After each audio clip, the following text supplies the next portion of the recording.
It's only the professional and best thing to do. This is our speaker coming to you today is the brother Ron DivineProspect. For those that don't know, he's a native of the Bronx, New York. He is a 2017 Black Power Award recipient for the Scholarship Award. And he is also, and he's nominated in 2018 for Sonetta TV as the Best Hebrew Scholar Awards for this year as well. So he's in that nomination as well. He's the president and CEO of Kingdom Harbinger Ministries.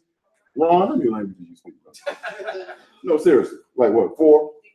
I mean, read several languages. He reads several languages. Okay, he reads and translates several languages. I have been around many intelligent individuals in my lifetime. Okay, I've been around people that were just brilliant in all areas, and I've been around people that were brilliant in, in certain areas, like just mathematical geniuses, scientific geniuses. I've been around brothers that like historical gurus. All that is wrapped up into one in this brother right here. And I say that affectionately because brothers like him only come around once in a lifetime. There'll never be another Michael Jordan. See, people, I believe in giving people flowers and gifts while they're alive. I don't believe in waiting till they're dead, okay? I don't believe in waiting till they're dead. I'm serious. There'll only be one Michael Jordan, okay? Nate, Dominique, my man, King James, LeBron James. I'm talking about LeBron James, Kobe. Tiger Woods in his prime. You only get one, so every so often, okay? And that's this brother right here. And I love the way he allows the Most High to use him for his skill set, and I'm very excited to see what the Most High has in plan for him to do. Because I told you, he's from New York. He could have stayed in New York. Probably could have made a whole lot more money living, in New York, in the Northeast. But he decided, as the Spirit moved him, to move here to Atlanta. And so now I won't belabor it. Brother, you all ready? I'm ready. He's ready. So now the next voice you will hear is that of Brother Ron DivineProspect. Hear ye him. Hallelujah.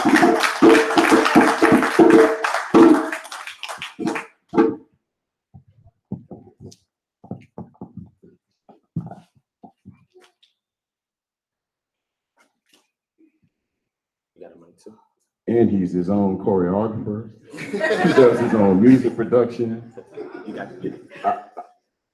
I think Sister Sherry does the slides for him, though, because there's no way you have time to do all that. You ever try to put a PowerPoint slide together? Something. Got you, All right. Shabbat Shalom, family. Shabbat Shalom. Shabbat Shalom. Shabbat Shalom. Thank you for the introduction, Frank. And I'm glad you put it that way, but I give all honor, glory, and praise to the Most High Yah.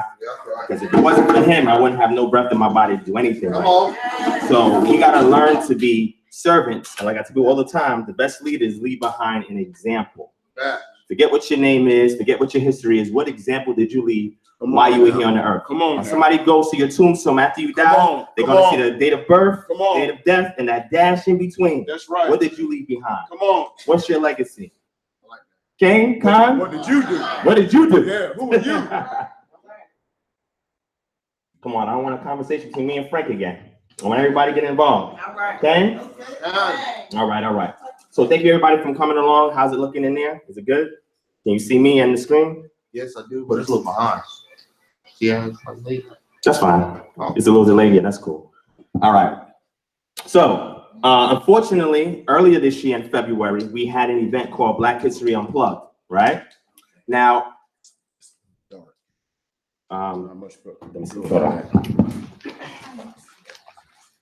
that's fine, as long as they can see the screen. Okay. Yeah, I don't mind. All right. I guess he can lighten it up. Yeah. Okay. So we had an event in February this year, at the end of February, called Black History Unplugged. How many of y'all were there for this event here at HCA, Black History Unplugged? Raise your hand. Hallelujah. Let me see. That's not a lot of people. That's it? It was a lot more. It's a lot more? Okay, cool. So a lot of people didn't make it. All right. So we had Frank, you spoke, right? Yes, sir. Frank spoke. Brian, you spoke. Minister Khan spoke. He hosted. Gabriel spoke, right? Yes, Gabriel Anium spoke. Yes, yes. Yosef spoke. Yosef, yes. Was that everybody? Just those 6, right? Yeah, That's Brother Gabriel. Yeah, Brother Gabriel. And I heard it was awesome. Now, unfortunately, I wasn't there to see it. I don't know if it's even been recorded. It wasn't. Yeah. But next year it's going to be a million times better. Yes, sir. All right. But I missed it, and unfortunately, because I missed it, I wasn't able to give this presentation there. Since Minister Carnes, shout out to the Malak of the House, Mr. Carnes, for allowing me to speak on today. But this is pretty much what I wanted to showcase on that day. All right. Come on. Now, this comes from a presentation that's over 100 and something slides, because you know how I do. But I wanted to simplify it for y'all today. So I'm giving y'all just a preview of that bigger presentation that should be done sometime in the future. All right.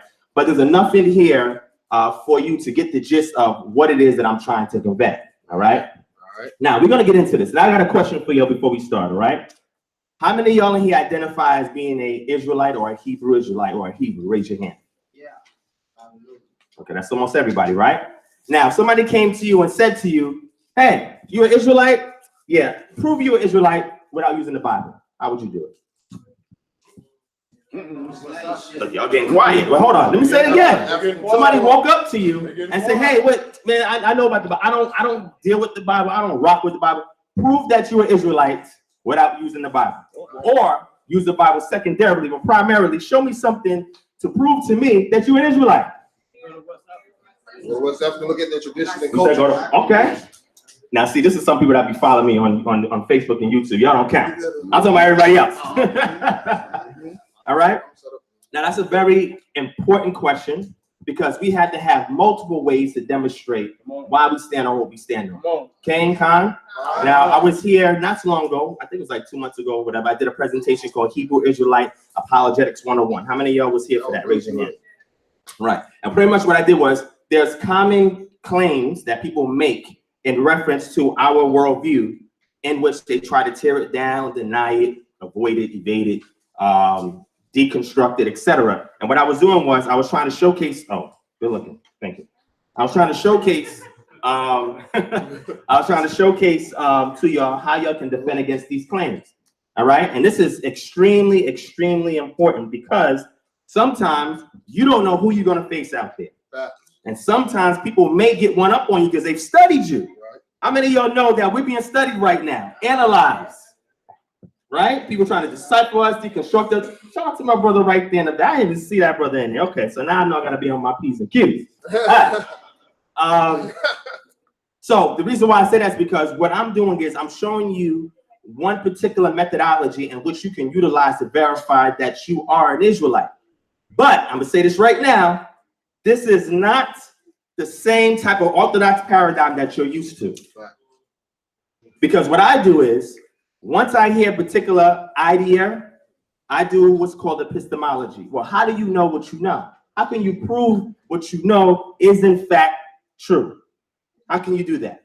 So upon researching this, I said to myself, you know what? Let me flush everything out and let me work from the ground up to see what kind of method that I can come across to verify who we are and the claims that we are actually Israelites. King Khan? All right, so this presentation, again, like I said, because it's a preview, it's not going to have all the slides, but it's enough in here. It's about 60 slides in here, but some of them are images and stuff like that. What I've learned is, to cut down some of the content, right? Because I love posting references and information from those references, but I realize that sometimes I could be inundated, right? So I cut it down some. So this way I'm gonna go right through it, but I'm gonna leave references for you to go back and research it for yourself. King Khan? But I'm telling you, this is a very important lecture because you probably have not seen nothing like this ever. And that doesn't mean I'm anybody special. It just means that in this day of time, just like the consciousness of the secular realm is raising up, our consciousness as well has to raise up to meet and match and even exceed that. Come on, man. Come on. All right. So now let's get into this work. All right. You ready, Frank? All right. Go ahead, Frank. Whenever you're ready. Ready? Let's see. Come. Say test. 1, 2. Test. 1, 2. All right. We ready. All right. Let's go. Okay. I guess the computer's not ready. I should have asked the computer if the computer was ready. Thank you. Oh, man, that's crazy. There's a delay. Can't afford a delay. Yeah, bring it up so we can get some better reception. Yeah, it's still not responding. Hold on 1 second, family.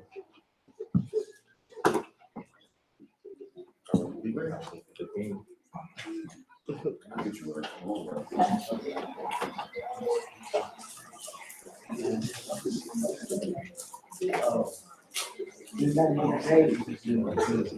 it moving on the screen?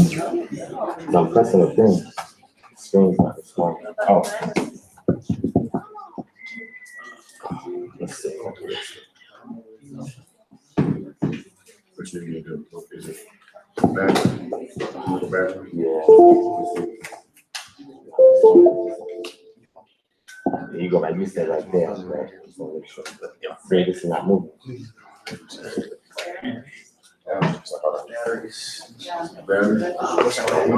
No, I have mine. I have one. Let's switch out. Well, wait. Here it goes. Yeah, it looks like king over there. Okay. Yours? Yeah. Hold on. Just switch out. Just switch out. Just switch out. Yeah, switch out. It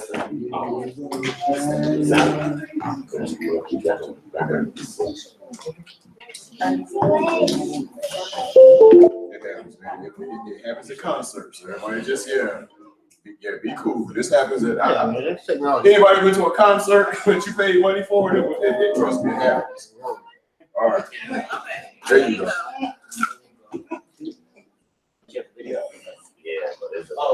What's the matter? Sometimes the video on PowerPoint, so you might have to show some video.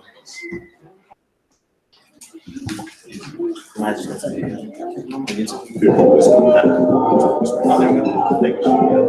All right, let's go back for a second.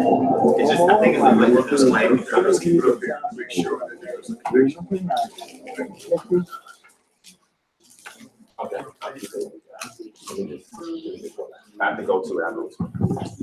All right, family. I apologize for that. All right, so we're gonna go to the first slide. All right, but before we do, wait for Frank to come back. Come back, Frank. All right. And if it's too slow, then I'll just switch it over to my computer.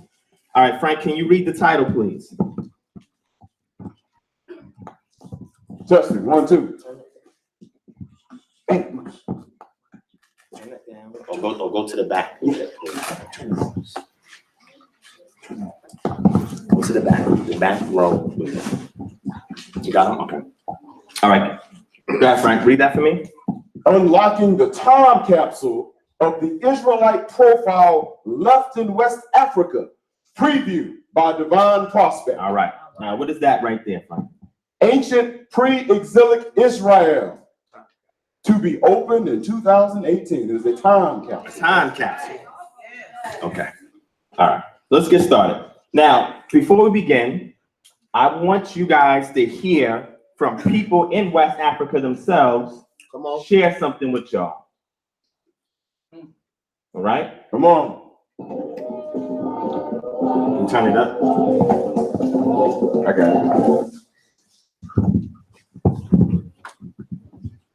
Good. You got it. Okay. As we say, is where we the Ghana people, we're looking at getting closer to our forefathers. I mean, by invoking them, we invite them to also come and enjoy whatever food we have prepared. Everybody as a Ghana, wherever he or she is residing, will come to his or her.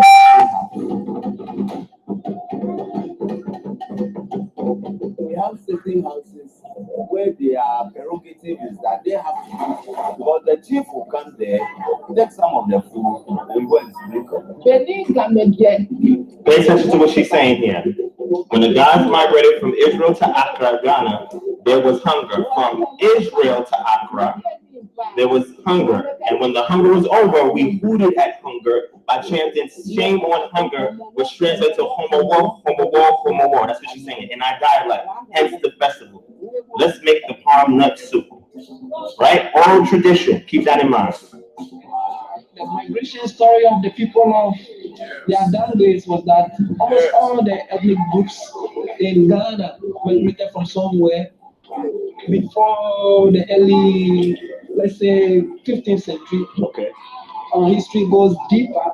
In fact, the ancient Ghana Empire that even inspired our first president to take the name Ghana was a vast territory. It engulfs almost the whole of the sub-Saharan western part of Africa, right after the desert. That shows you how vast the indigenous people have traveled all the way before they come and settle here. So the different tribes, the different ethnic groups within a greater Accra got these differences through the migration patterns. They arrived here in the place we call Accra. The Adangwes and the people of the girls, the people who speak the Adangwe speak a different dialect known as the Dangwe. The Dangwe is like a sister country to the Ga language. And they've written book and they have a history, especially the indigenous people of here have a direct history of migration through Israel. Migration through Israel. Somewhere in August.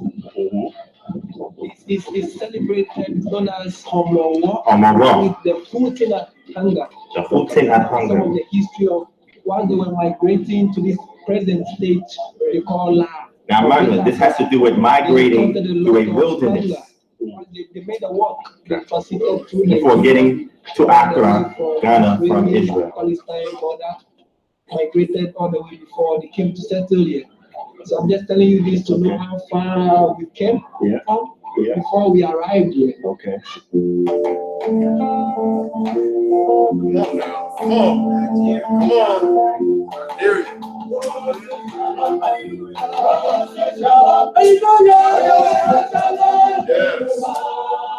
From deep inside Africa, a sound is emanating that is causing reverberations around the world. Come on.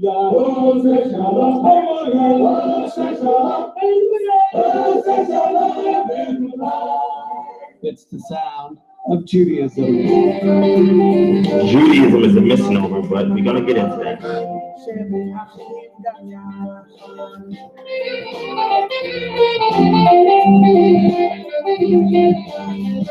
A sound of the people casting off 2 centuries of colonialism, returning to what they say are their native roots. I know from birth I'm a Jew. Only I know that my forefather missed the way. I grew up alongside every other Igbo youth. We kept on hearing that Igbo people came from Israel. There was a story my mom told me at the age of 6 years. I never forget. He said, the Igbos are Jews. Again, that word Jew also is a misnomer. And it's the story of one man, Shmuel, who went searching for what that meant and found answers on the internet, prompting a journey that led him to a community of thousands of Jews. A place where resources are few, but commitment transcends. Through prayer, practice, ritual, diet, and song.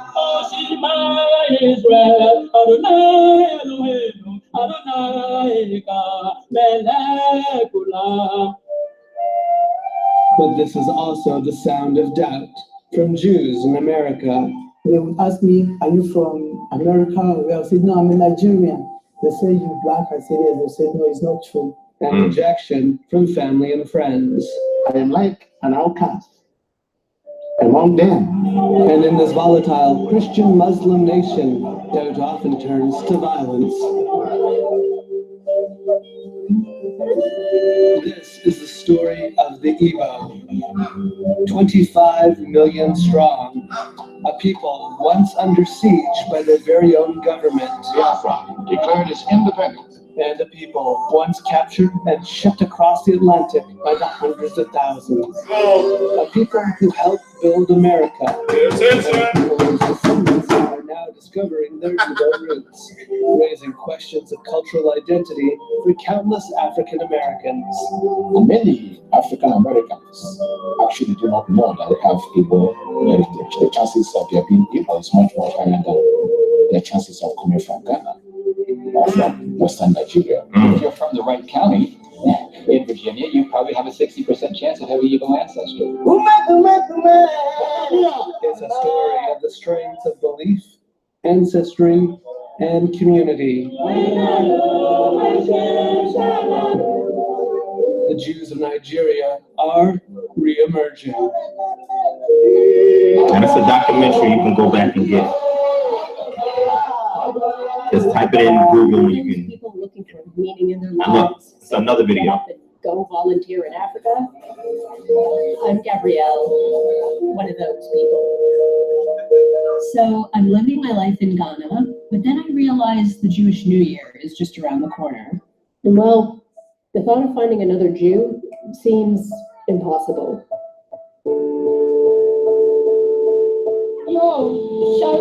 Say shalom. In the beginning, I don't know that there are Jewish people even outside. Keep that in mind. I have been introduced to the world. My dream is to become a full rabbi to my community. My dream is to study Judaism, teach my people so that they cannot forget our tradition, our Judaism, and to better people's life. Now keep listening. There were common practices, but nobody knew the root was Judaism. Keep that in mind. That's important. Keep that in mind. I believe the Jews in Ghana are the lost 10 tribes of Israel. Yeah, one of these lost tribes. I think the word lost is the key to it. That you have a break in the chain, and that makes it difficult to authenticate the Jewishness. This is important what he just said. We're Jewish people. And Jewish people, you cannot be here alone in Ghana and say we're Jewish people, unless you look for your brothers and sisters who are outside them. It's very hard for people to believe that through DVG Judaism they saw we have not like last I checked, when it has like a genealogy book in the back pocket, like tracing all the way back like more than 12 tribes. No, You're such a small percentage of the population that it's hard to do it on your own. I mean, you're going against everybody and everything out there. So you need other people. I think we're here alone, but now we are all coming together. See this? It's coming together as one people, ecumenism. Seeing them understand the Torah and that should be us there with them. Judaism, feeling it such a privilege and something that they had to work so hard to get, whereas in this country so many of us have such access and don't even care. There is that feeling of responsibility for other Jews, regardless of labels. And so the notion that there might be somebody in Ghana who's doing Jewish, that's very moving to me. Yeah, I care. No matter how many people and preachers you forum parties you attend, if you don't live the life, it's very, very difficult to pass it on to the next generation. It's a documentary called Doing Jewish, A Story from Ghana, right? All right. So the first video I showed you were people speaking. The second one was the Reemerging, and this one are both documentaries that you can go get for yourselves, all right? Now, there's a lot of things that were said there that as we go through the presentation, we'll address. But the main thing I want to say is that the people who are going to these communities of West Africans who believe that they are Jews are not us. That doesn't mean we have not gone there, but the most influence that they're getting is from Jews that don't look like us. That's a problem. Why? Because they're being seen as those Orthodox Jews are being seen as the authentic Jews, or the ones that have authentic Judaism in which they can teach the world, and nobody else has a monopoly on it but them. I think you're missing. I'm gonna say it again. The reason why you see these West African peoples emulating Orthodox Judaism is because we're not there to teach them how it should be done, and we're being taught, even in our own community, to get West Africa. Okay. All right. Let's take people. Thanks, Frank. All right. Now, this is important. Let's move forward. I think hopefully it should move forward. Let's see.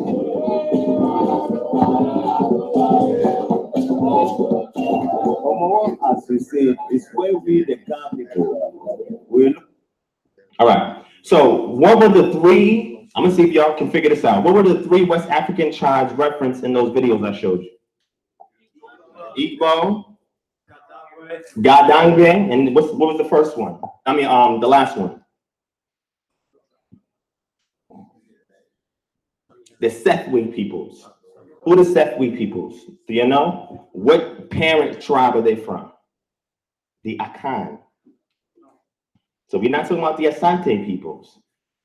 I wanted to hold on to these three individuals, these three groups here. The Igbo from Nigeria, the Gadange from Ghana, and the Sethwe peoples from Ghana. All right? And there's a reason why I'm honing on these three, but because there's others that we can look at as well. But I picked these three main ones. So keep these tribes in mind as we progress forward. Write it down if you need to. Go back and research it. All right? It's very important. All right? So let's move forward. Oh. All right, there you go. All right, so Gadange. So Gadangne from Ghana, and the Sethwe, Sefwi from Ghana. All right, you ready? No? Okay. Good? All right, let's move. All right, let's go through a couple of terms and definitions. This is probably going to be the most important part of the lecture. Everything else that I show after this is just expounded on these definitions, all right? So we're going to go through it slow, but it's very important that you catch this because, again, we're dealing with something that you've probably never been exposed to before.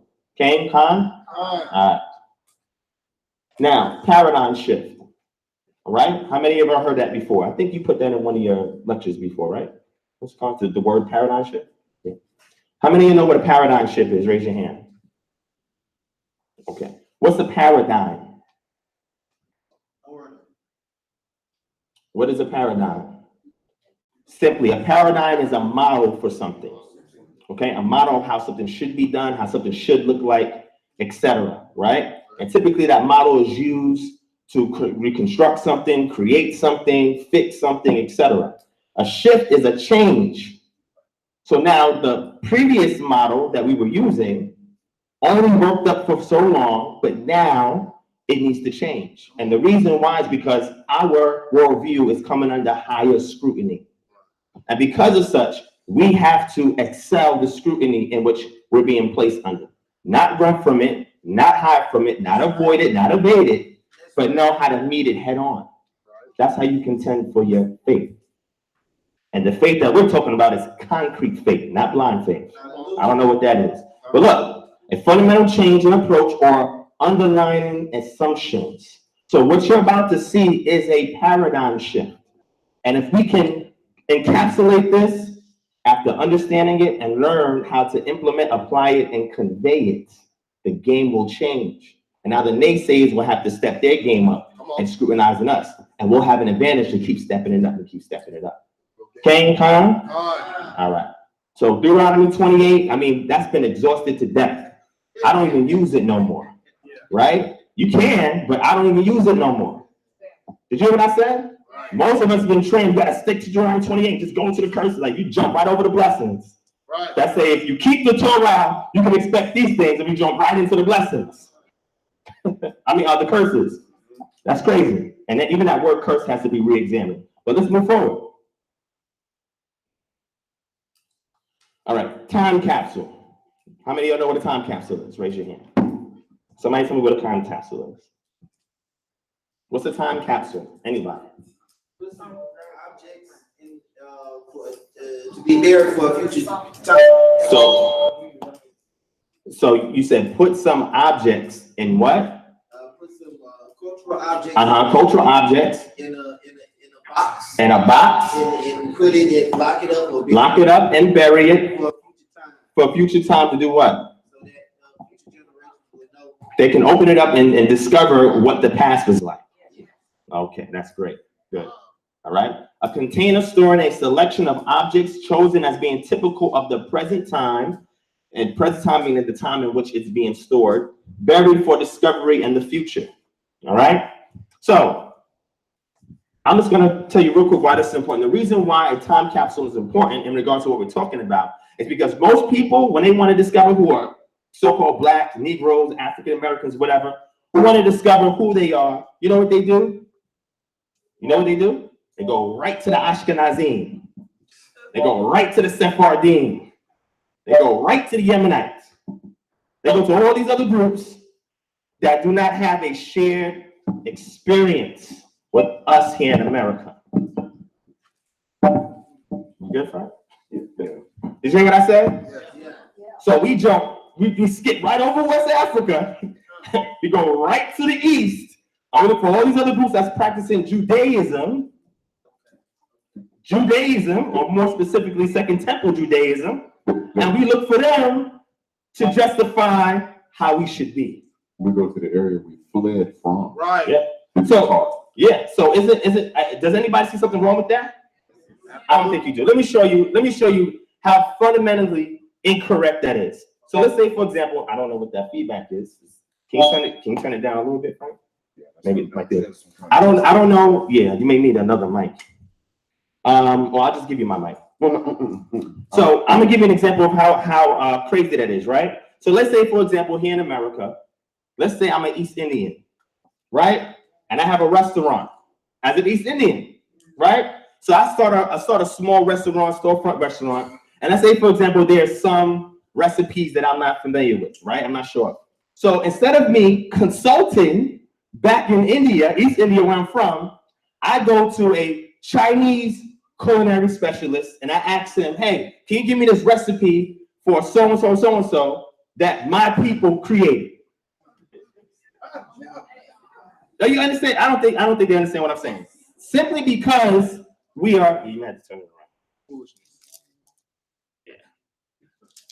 See, Frank see me on point. Look, so simply because the art is culinary, you think that somebody else can identify with you simply because the art is culinary. But if you want to go back to the roots, because this is something that's inherent in your blood, you need to go back to the source, or where the source is contained, not to a third party.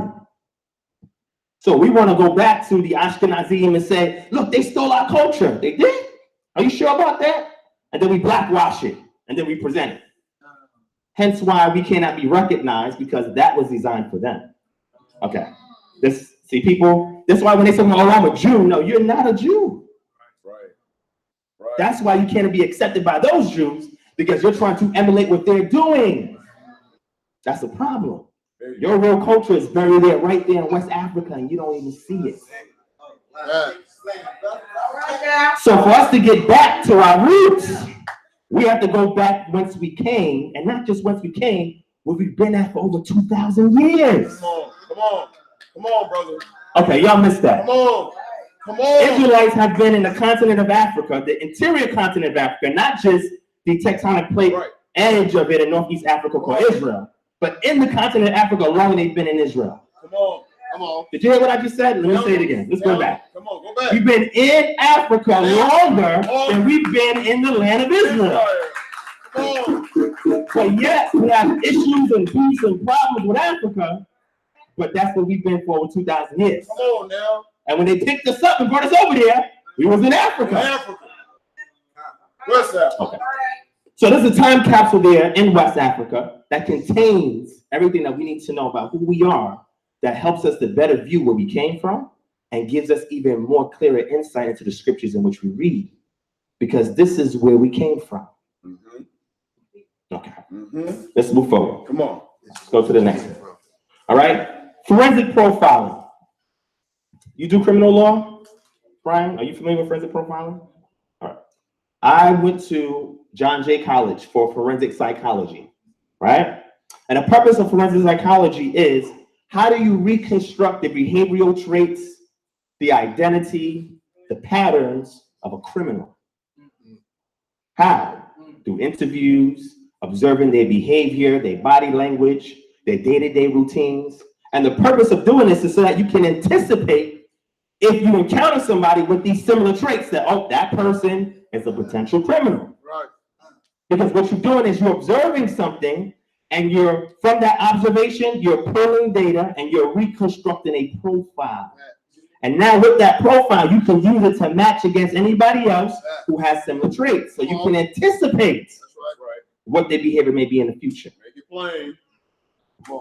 I think y'all missed that. But as we keep going, they'll get it. Make it plain. So forensic profiling, read that, Frank. Forensic profiling is the study of trace evidence in order to develop. Wait, slow down. The study of what? Trace evidence. Keep that in mind. Go ahead. In order to develop information which can be used by police authorities. And this information can be used to identify. It can be used to what? Identify. What? Identify suspects and convict them in a court of law. So I use the forensic profiling methodology in a reverse engineering type of way in order to reconstruct what I'm about to present to you. Thank you. Praise the Most High for that. I think they'll get it once we get to the end. Nobody's doing this, but I'm gonna get you there. I'm gonna get you walk with me. I'm gonna get you there. I'll be on that bus going to Selma. They missed that too, Frank. He went over their head. They missed that. They missed it. All right, so let's go. Let's move. All right.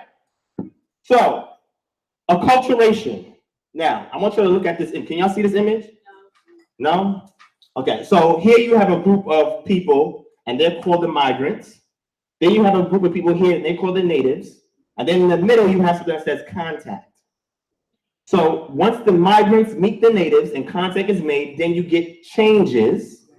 So now you see a mixture of both of them. And then you get mutual adaptation to the point where they're no longer distinguishable.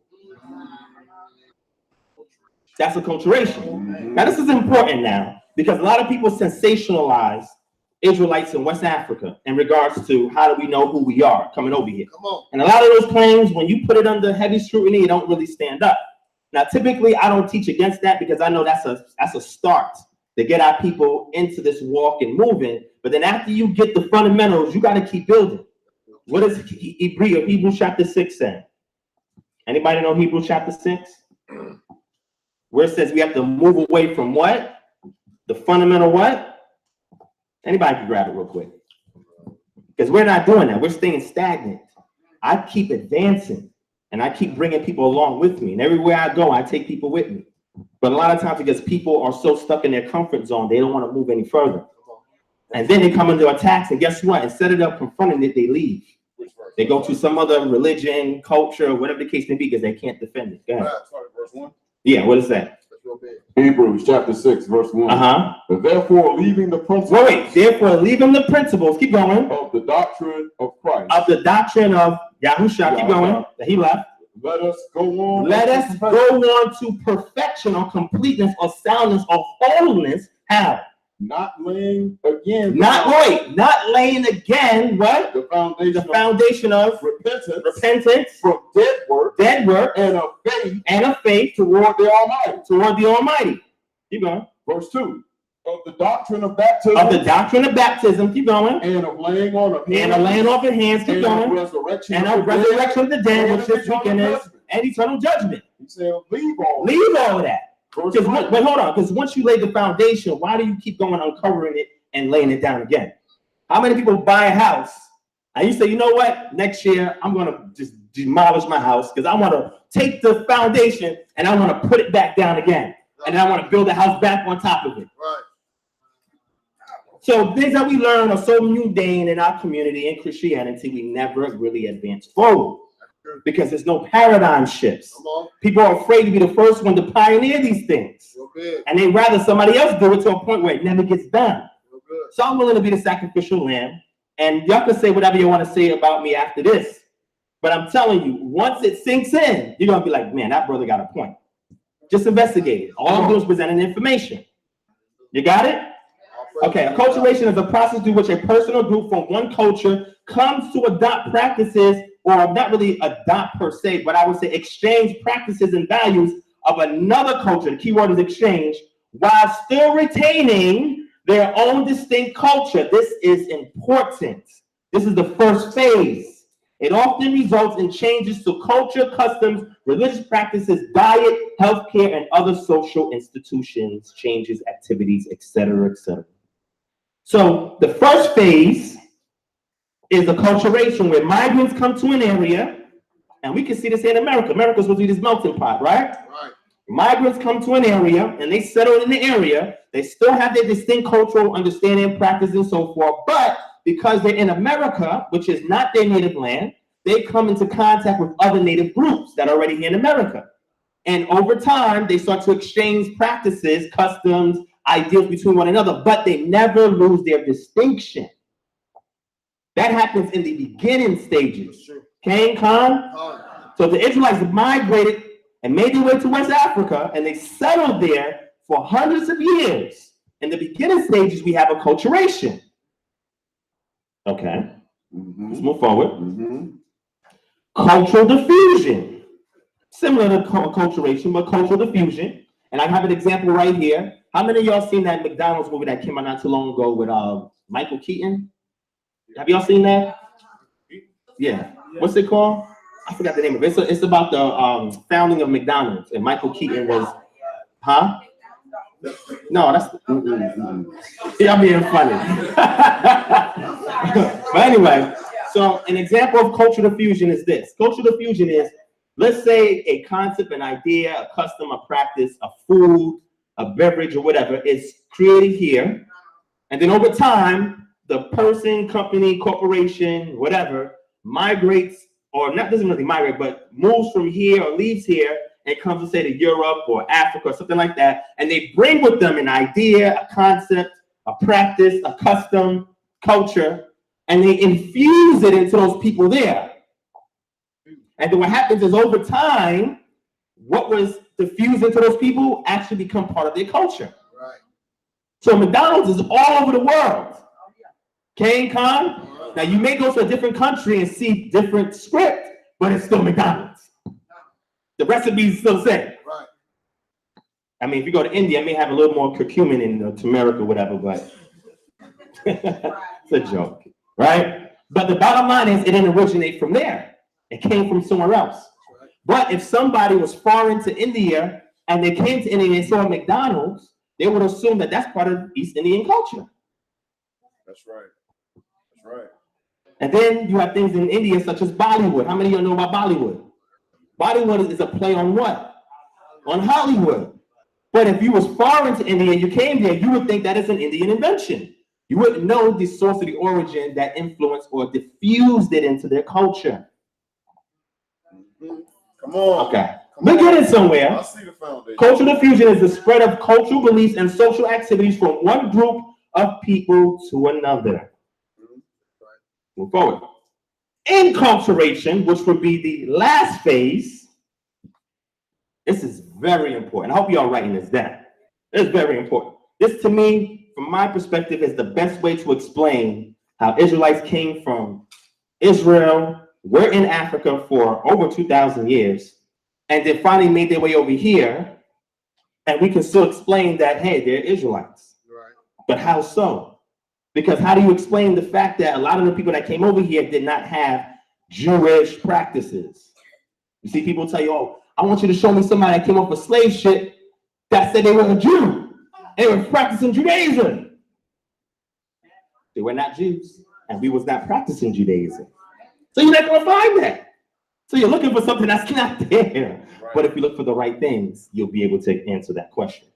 So enculturation is the process by which a person adopts the behavior patterns of the culture he lives in. But let's read this and I'm explaining. Enculturation is the process where the culture that is currently established teaches an individual that the accepted norms and values of the culture or society where the individual lives. The process by which an individual learns the traditional content of a culture and assimilates its practices and values. So what tends to happen is during acculturation, one migrant group comes to a different land with natives there. Over time, they exchange ideas, concepts, practices, customs, foods, whatever. But they still are able to maintain their distinctive culture.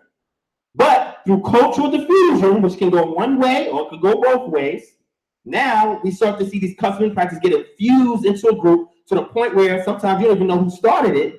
And then you get to the point of enculturation where now that migrant group, generation later, is growing up in this amalgamated culture in which their migrant ancestors have contributed to, but now they're growing up in this different culture than what their ancestors were practicing, and now they're adopting the values, the customs, the norms, the practices, etc., as if it's their own. Y'all missed that. Let me give you an example of what I'm talking about. How many of y'all have grandparents or great-grandparents that came to America from the West Indies, Africa, somewhere else? Raise your hand. I'll raise my hand. My grandmother on my mother's side came from St. Thomas, okay, the U.S. Virgin Islands, all right? So that's it. How great? Or if it's not your grandparents, what about your grandparent or your mother and father? How many of y'all have a mother and father, or grandparents or great-grandparents that migrated over here to America? 1, 2, 3, 4, 5. Okay, 6. All right. Now, why is this important? I'll give you an example of how this is important, right? So let's say I'm from New York, right? Some of y'all from Atlanta. Some of y'all came over here. Atlanta's like another melting pot, right? I don't know where people are from anymore in Atlanta. But anyway, so let's say, for example, I'm going to show you how this process works. Jamaica. How many are familiar with Jamaica? Raise your hand. All right. Name me some foods in Jamaica. Beef patty, aki, what else? Oxtail, curry chicken. Oh, wait, hold on, slow down. You said curry chicken. Curry did not come from Jamaica. Did y'all know that? Oh, wait, you're about to see what I'm talking about. Follow me now, follow me. So curry chicken, we're gonna stick with curry chicken. So let's say Frank is from Jamaica, and Frank comes from Jamaica to Atlanta, right? And now mind you, he's engulfed in whatever Jamaican culture is, whether it's the music, reggae, or whether it's a custom or practice, a word, a slang, and here's an example. In Jamaica, what's one of the dialects, slang dialects that they use? Not slang, but a dialect that they use. Patois. Gotcha, it's good. So Frank is coming from Jamaica to America, to Atlanta, right? Speaking patois with curry chicken, listening to reggae music, right? So he comes to America and he settles, I don't know, give me a place in Atlanta. Stone Mountain. So he moved to Stone Mountain, he living in Stone Mountain, right? He's playing his reggae music, he's dancing to his reggae music, he's eating his beef patties and his curry chicken, whatever. And then his neighbors hear this and say, wow, that's interesting. Now let's say his neighbors were never exposed to Jamaican culture. When they meet Frank, they're gonna hear like, man, I like that music you're listening to. So they're gonna start playing Frank's music. And then Frank comes to America first, I said, man, y'all listen to rap? I ain't never heard that before. So Frank started listening to rap, but Frank still knows he's Jamaican. They still know that they're African American, whatever you want to call them, right? So they're exchanging things that they like from each other, but they're still maintaining their own cultural identity. Now let's say Frank is already in America, 10 generations later. From Frank, 10 generations later, I don't know, generations what, 40 years? So 10 times 40 is what? 400 years. So 400 years later, his descendant, who's now growing up in America, in which reggae is part of the culture, curry chicken is part of the culture, what else did we say? Patois speaking is part of the culture. So now that child is growing up in an environment in which everything is a hodgepodge of all different types of things, to the point sometimes you can't even trace the origin. Right. You follow me? Yep. So that child's growing up, and now they are not only, they may not even that child may not even realize that they're Jamaican. Right. Because maybe somewhere down the line, his descendants before that child married somebody else, or whatever the case may be. Right. But now they're growing up in a culture now, mind you, they may have some residue or traces of their culture, maybe a phenotype, maybe the way they talk, or whatever the case may be. They may still maintain that. Right. But aside from that, they're gonna say, I'm American now. See what I'm saying? Exactly. But they still have some of those traces from, let's say, family culture or family customs. How many of y'all have family customs? Traditional family customs. There you go. Yeah. So that child may still have that, but not understand the origin of it, the importance of it, and just identify as American. So if somebody was to come and grab that child up and ask that child, well, where you from? That means almost 40 years later, they say, I'm American. What you talking about? I'm American. Did you hear what I just said? It's okay. Let's move forward. Keep that in mind. Let's move forward. All right. So let's go to some Tanakh references. All right. Now you got to read here, Frank. All right. You ready? Yeah. All right. Deuteronomy chapter 4, verse 27. And Yah will scatter you among the people. Wait, Yah will scatter you among the peoples. And you will be left few in number. Wait, you will be left few in number. Go ahead. Among the nations. Among the nations. Where Yah drives. Where Yah drives you. That means wherever they go, they cannot be greater than the population that's already there. If they are, you got to go back to the drawing board. Y'all missed that. It'll make sense once we move through. Next, read the next one, Frank. Deuteronomy chapter 28, verse 64. Moreover, Yah will scatter you among all people. Will scatter you among all peoples. From one end of the earth. One end of the earth. To the other end of the earth. And there you shall serve other Elohim. Wait, there you shall serve other. So with serving another Elohim comes another culture, another political identity, another social identity, financial system, social system. Are y'all listening? Okay, keep going. Wood and stone. Wood and stone. Which you or your fathers have not known. That's important. Now I know this is coming from Deuteronomy 20. You said, man, you say who's going to use Deuteronomy 28. I'm just using it because y'all, mostly all y'all familiar with that. More so than anything else I'm about to show y'all. But keep this in mind. You're going to be scattered, right? You're going to be to the end of the earth. You shall serve another God, and with that comes a culture. Like this weekend. If you're a Christian, Good Friday was yesterday. I only knew because they let me off early. And Sunday is Easter. It's supposed to be 3 days later. I don't know about that, but hey, that's up for review, right? But anyway, but if you adopt Christianity, then you start to practice Good Friday and what? And Easter. And then December, you start what? Christmas. And then you go shopping and you buy gifts. You done lost your whole culture. Indigenous culture. Let me say that. You've adopted another culture. That's foreign. Are you following what I'm saying? Okay. And your fathers can't know them. So if anybody tells you today, and I know I'm trying not to use the curses, but if somebody says today, we have an unbroken chain of succession, of practicing Torah and knowing our identity, we have a problem. Because in order for you to be expelled out of the land, you did something wrong. So wherever you go, over a period of time, you should not have everything preserved from your forefathers. Because if you do, this may not be talking about you. All right, let's keep going. Read that, Frank. Deuteronomy chapter 32, verse 26. Slow down. This is important now. Read that, Frank. I said, I would scatter them into corners. I would scatter them into corners. I would make the remembrance. Whoa, I would make the what? Remembrance. The what? The remembrance of them to eat to cease. No. Say that again right, Frank. You got to get this. Go ahead, Frank. I would make the remembrance of them to cease. Cease. From among them. Which means that the Most High allowed this to happen. But he says, you know what? I cannot allow it to consume them completely, because if I do, it will give an occasion to our enemies. So even though he allows a degree of this to happen, he didn't allow it to the point where it's done completely. Just like the scattering. He said, I will scatter them, but I don't want to do it so bad, because if I do, they may never wake up. So the objective is to leave a trace with you.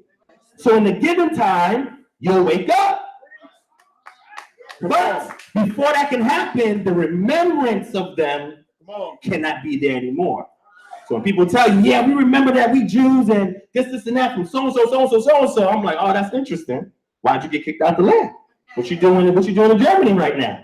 That's right. Come on now. What you doing in Germany right now? And you remember all your customs. Oh, really? Well, the scripture says he's gonna, oh, okay, maybe that's me bugging out. Or maybe you got a different religion. Nothing to do with culture. Read that, Frank. Jeremiah chapter 14, verse 4. Go ahead. And you will, even of yourself, let go of your heritage that I gave you. And I will make you serve your enemies in the land which you do not know. For you have kindled a fire in my anger, which will burn forever. Now that's important. You're going to let go of your heritage. What are the three phases that I told you earlier? The first one was what? Acculturation. What was the second one? Cultural diffusion. What was the third one? Enculturation. So by the time you get to enculturation, you've got no more heritage. It's gone. You have traces of it, but somebody has to do the forensic work to go back and reconstruct what was lost. See, nowadays we got enough technology, information that we can do this work. But 40, 50, 60, 70 years ago, our ancestors, even the ones that made an attempt to do it, there's no way they can do it at the level we can do it today. So we have a greater obligation to step our game up. But the reason why this is important is because, look, let me give you an example. Let's lose Mexico. When the Mexicans come here to America to work, what kind of jobs do they take? Menial jobs. They take anything. And they'll serve their enemies. Because America, unbeknownst to maybe some of y'all, is still oppressing Mexico in ways that you don't even know. Just go research and study. You think the cartel situation, who do you think is funding that? I didn't say it. Y'all say that because I don't want nobody come looking for me. Y'all said that. And they can't see y'all. But the point I'm trying to make is when they leave Mexico and they come to America, just like anybody comes to America, say, I want to make a better environment for my children. So the parents will work meaningless jobs doing whatever for low cost, low pay, doesn't matter. But then they take their children and they put them in public school. That's part of enculturation. That means that child's going to be learning the values, customs, practices, you know, everything of the country in which they're growing up in, enculturation. So by the time you get to the 10th generation Mexican, they don't even identify as being Mexican no more. They're American. Nope. When Israelites were escaping from persecution, they fled to another country and they have to serve the people there who they're under. Okay. Read the last one, Frank. Jeremiah chapter 16, verse 13. Uh-huh. So I will hurt you, hurl you. Hurl you. I'm sorry, hurl you out of this land into the land which you have not known. Hold on. Did the Israelites know about West Africa or East Africa? West. No. Did they know about West Africa or East Africa? They knew East. They knew East Africa because they was able to identify Mizraim, Kush. That's all East Africa. But West Africa is a land they did not know. Hence why we don't know from Genesis 10 who settled in West Africa. Because if you knew it, say it again. This prophecy would not be fulfilled. Y'all missing it. They're missing that. Only they get it. Okay, I'll say it again. Your question. I'll say it again. What I'm saying is, did the Israelites know more about West Africa or East Africa? East Africa. East Africa, to the point where when Genesis chapter 10 was written, while they was in the land, they knew about Egypt, they knew about Sudan, they knew about those areas, right? But they didn't know anything about West Africa. No. That's the land that their forefathers did not know nothing about. We don't even know where African tribes settled in, because the Bible doesn't even tell you. Come on now. Uh-oh. So in order for this prophecy to be fulfilled, when your ancestors can't be brought to Egypt, because they know about Egypt. Right. But if they get dragged over to West Africa, now you may stop at Egypt first, but over time, you're going to migrate elsewhere, but you're going to be in a land that you know your forefathers never know, serving gods you never knew about, thus fulfilling prophecy. So when people tell you that African Americans who came from the Gold Coast, Ivory Coast of West Africa was born in America, and our forefathers and foremothers before us who settled in West Africa does not fulfill what these prophecies are saying, then that really not analyzing these prophecies. Because we know what Yavon, where's Yavon at? The ancestor of Yavon is what? What area is that? In Europe or what country is that identified with? You get in Greece, right? So if the Israelites were brought to Greece and they live in Greece, hey, we know who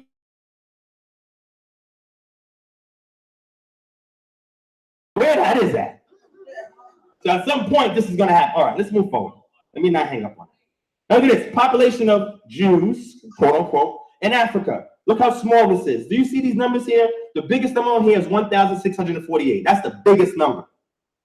From no to 1648. And this is based on the sources that they used in 2005 to reconstruct this. Now, why is this important? Especially in West Africa. You don't see almost nothing there. You know why that's important? Because of prophecy. You will be left few in number among the nations where Yah drives you. So if they had a map and it was showing millions and millions and millions, and they're more than anybody else in that region, then it's not fulfilling prophecy. Are they, Frank, are they following me? I don't hope so. I hope so.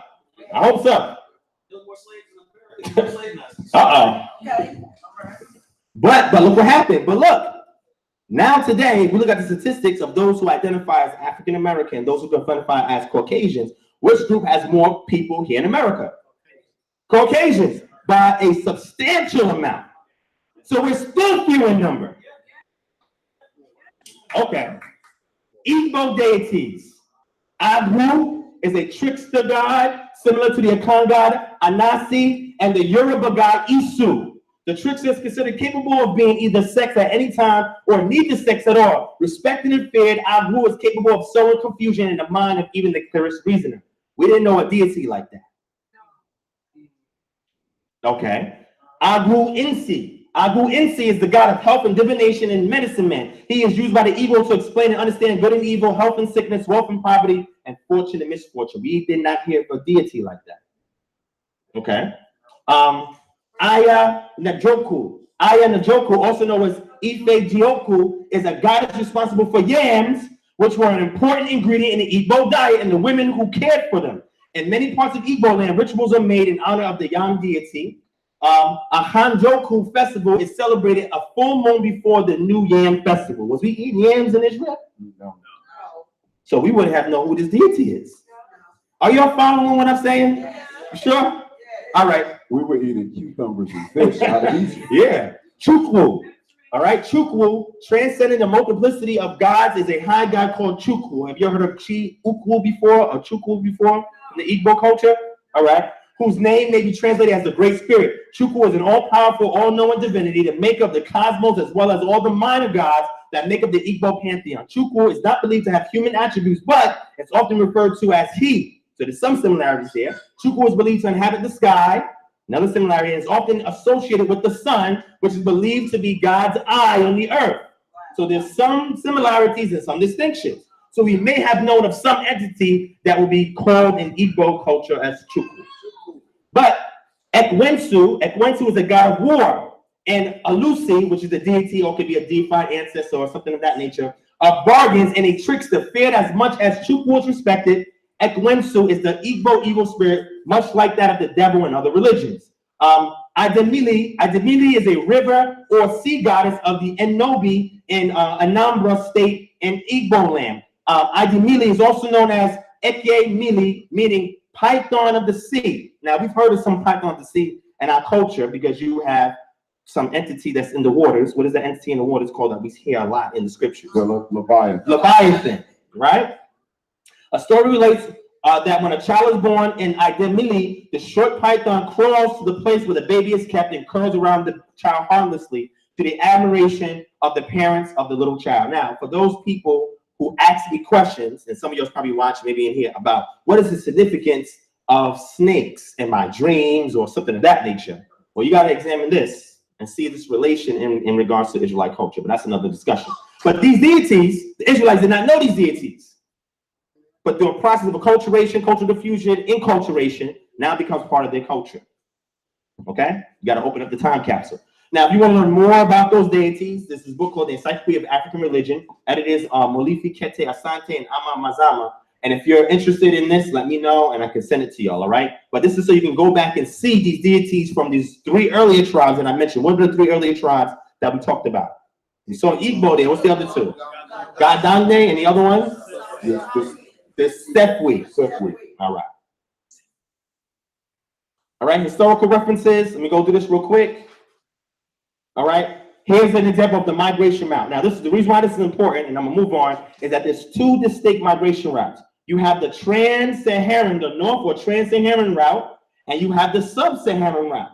Now, why is this important? Well, when the northern tribes were sieged and they migrated into Africa, they went down along the Nile and they went from there to trade routes across to West Africa.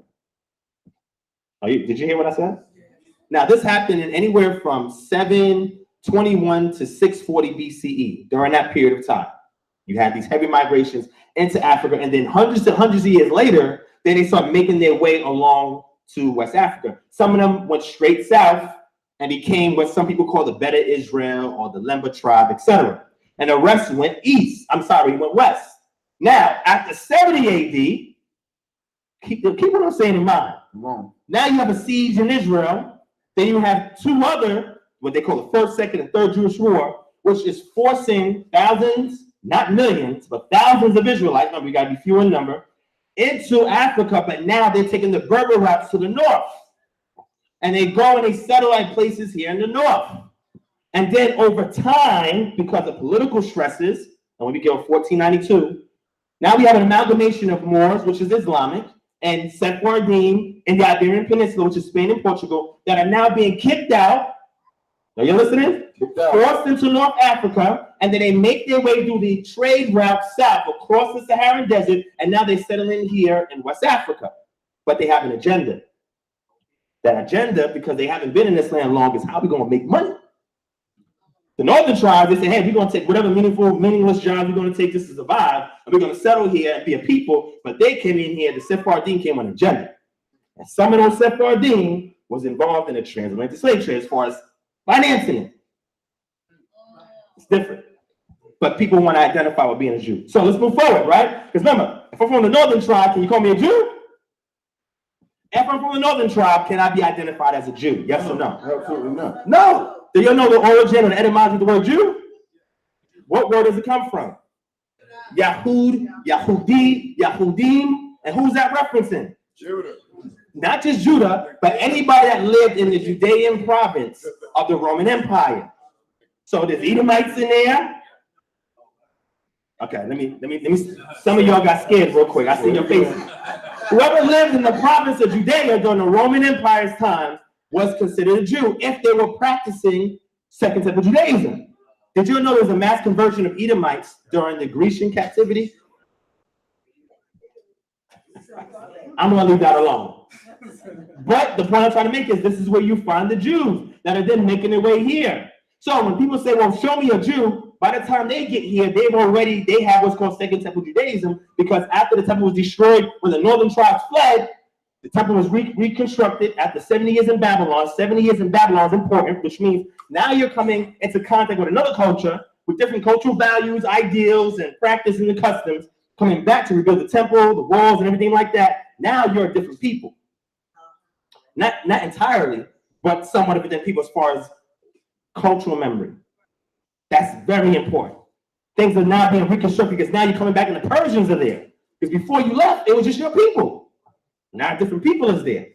Are y'all understanding the environment that I'm telling you about?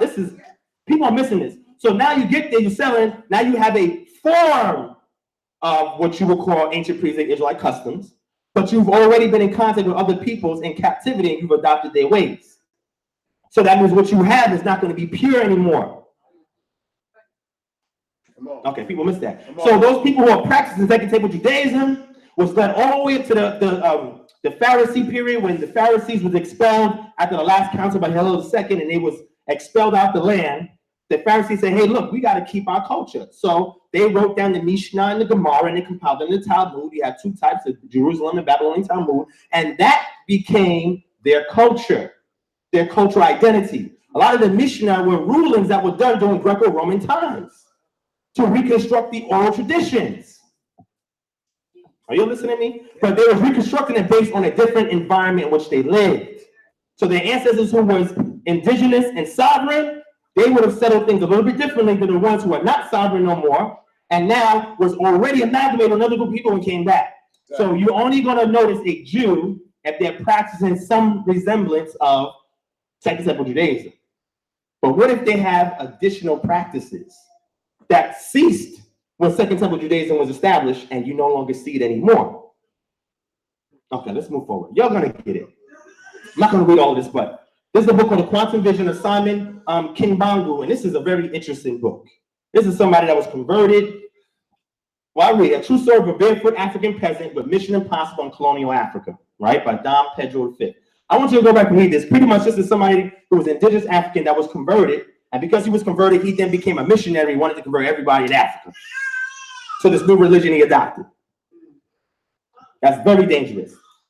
There's a book called Tariq al-Sabur, not a book, but really a document, a manuscript. Several Jewish communities existed as parts of what? Ghana, Mali, and later the Songhai empires. Manuscript C of the Tariq al-Fatah described a community called the Bani Israel that in 1402, was this before the transatlantic slave trade? Word, it was. Yes. So there's records of Jews or Israelites in West Africa before the transatlantic slave trade?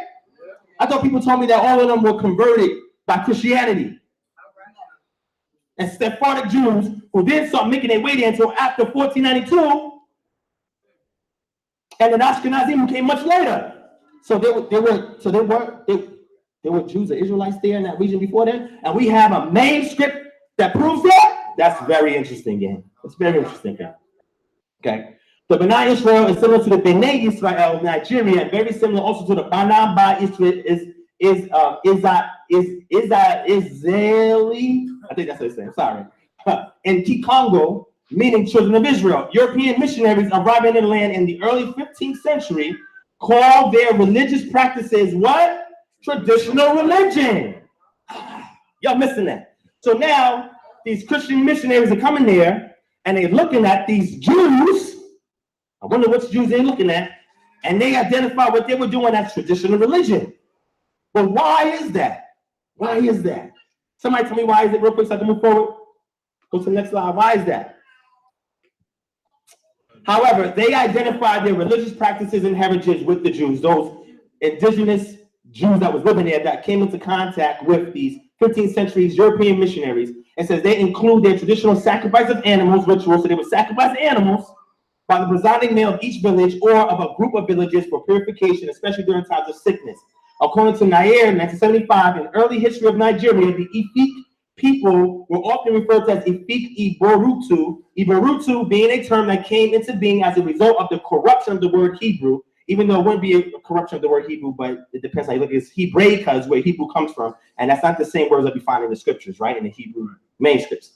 And Ututu being one of the early settlements of the Efik peoples and the coastal southeastern Nigeria. Pay attention to all these like locations that, because when you see Ghana, Mali, and Songhai and those empires and what they encompass is not the same thing that we see today. That's important. A lot of native tribes were displaced before it was carved up. Khan. Hence, the Efik, Ibibio, and the Anang people were known in early history as being of Hebrews who settled in Ututu. The Eshi Congo of Central Africa who settled in Mbanza, Congo, keep this in mind, Mbanza, Congo. The capital of the Kingdom of Congo claimed to come from Mbanza, Congo, Dia Ituku. In Kikongo, the word Ituku means origin. Now, why is this important? Because the Congo region, we're going to see where this area is at, and that's in Angola. How many of you know where Angola is on the map? Okay. There's Israelites there in Angola. The slave trade ended picking up slaves from where? Central Africa or the Congo area, the Angola area. I was at the UN recently. They have a whole memorial and they show you where they picked all the slaves up at. Okay, so y'all go back and read this for yourselves.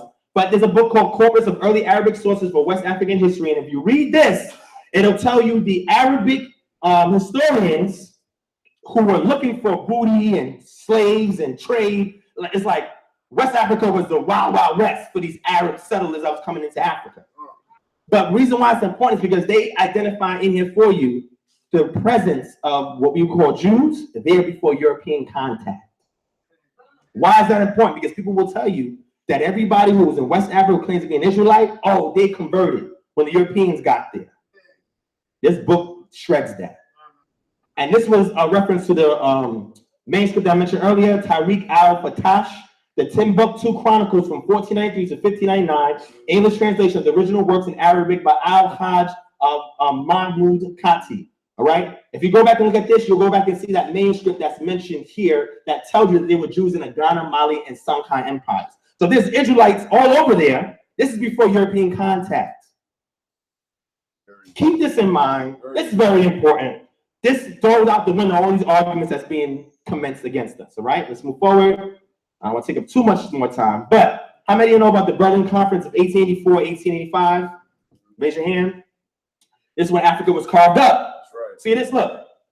This right here is tribal boundaries of Africa. Now, I know some of you probably can't see, but if you look at this, it is so small. Different groups or tribes had their own place in which they lived, and their boundaries was respected and whatever. Now there was some tribal wars, but for the most part, they were able to maintain this all the way up until Africa was carved up, and a lot of these people were displaced. Right. So now there's Jews, quote unquote Israelites, that were located in West Africa that we have evidence for. Now they're being displaced all over the African continent. Right. Which means that if Israelites settle there, they also as well will be displaced. And over time, because of culturation, cultural diffusion, and enculturation, now it becomes difficult to tell that these are really even Jews because people are looking for Second Temple Judaistic practices and not pre-Israelite customs.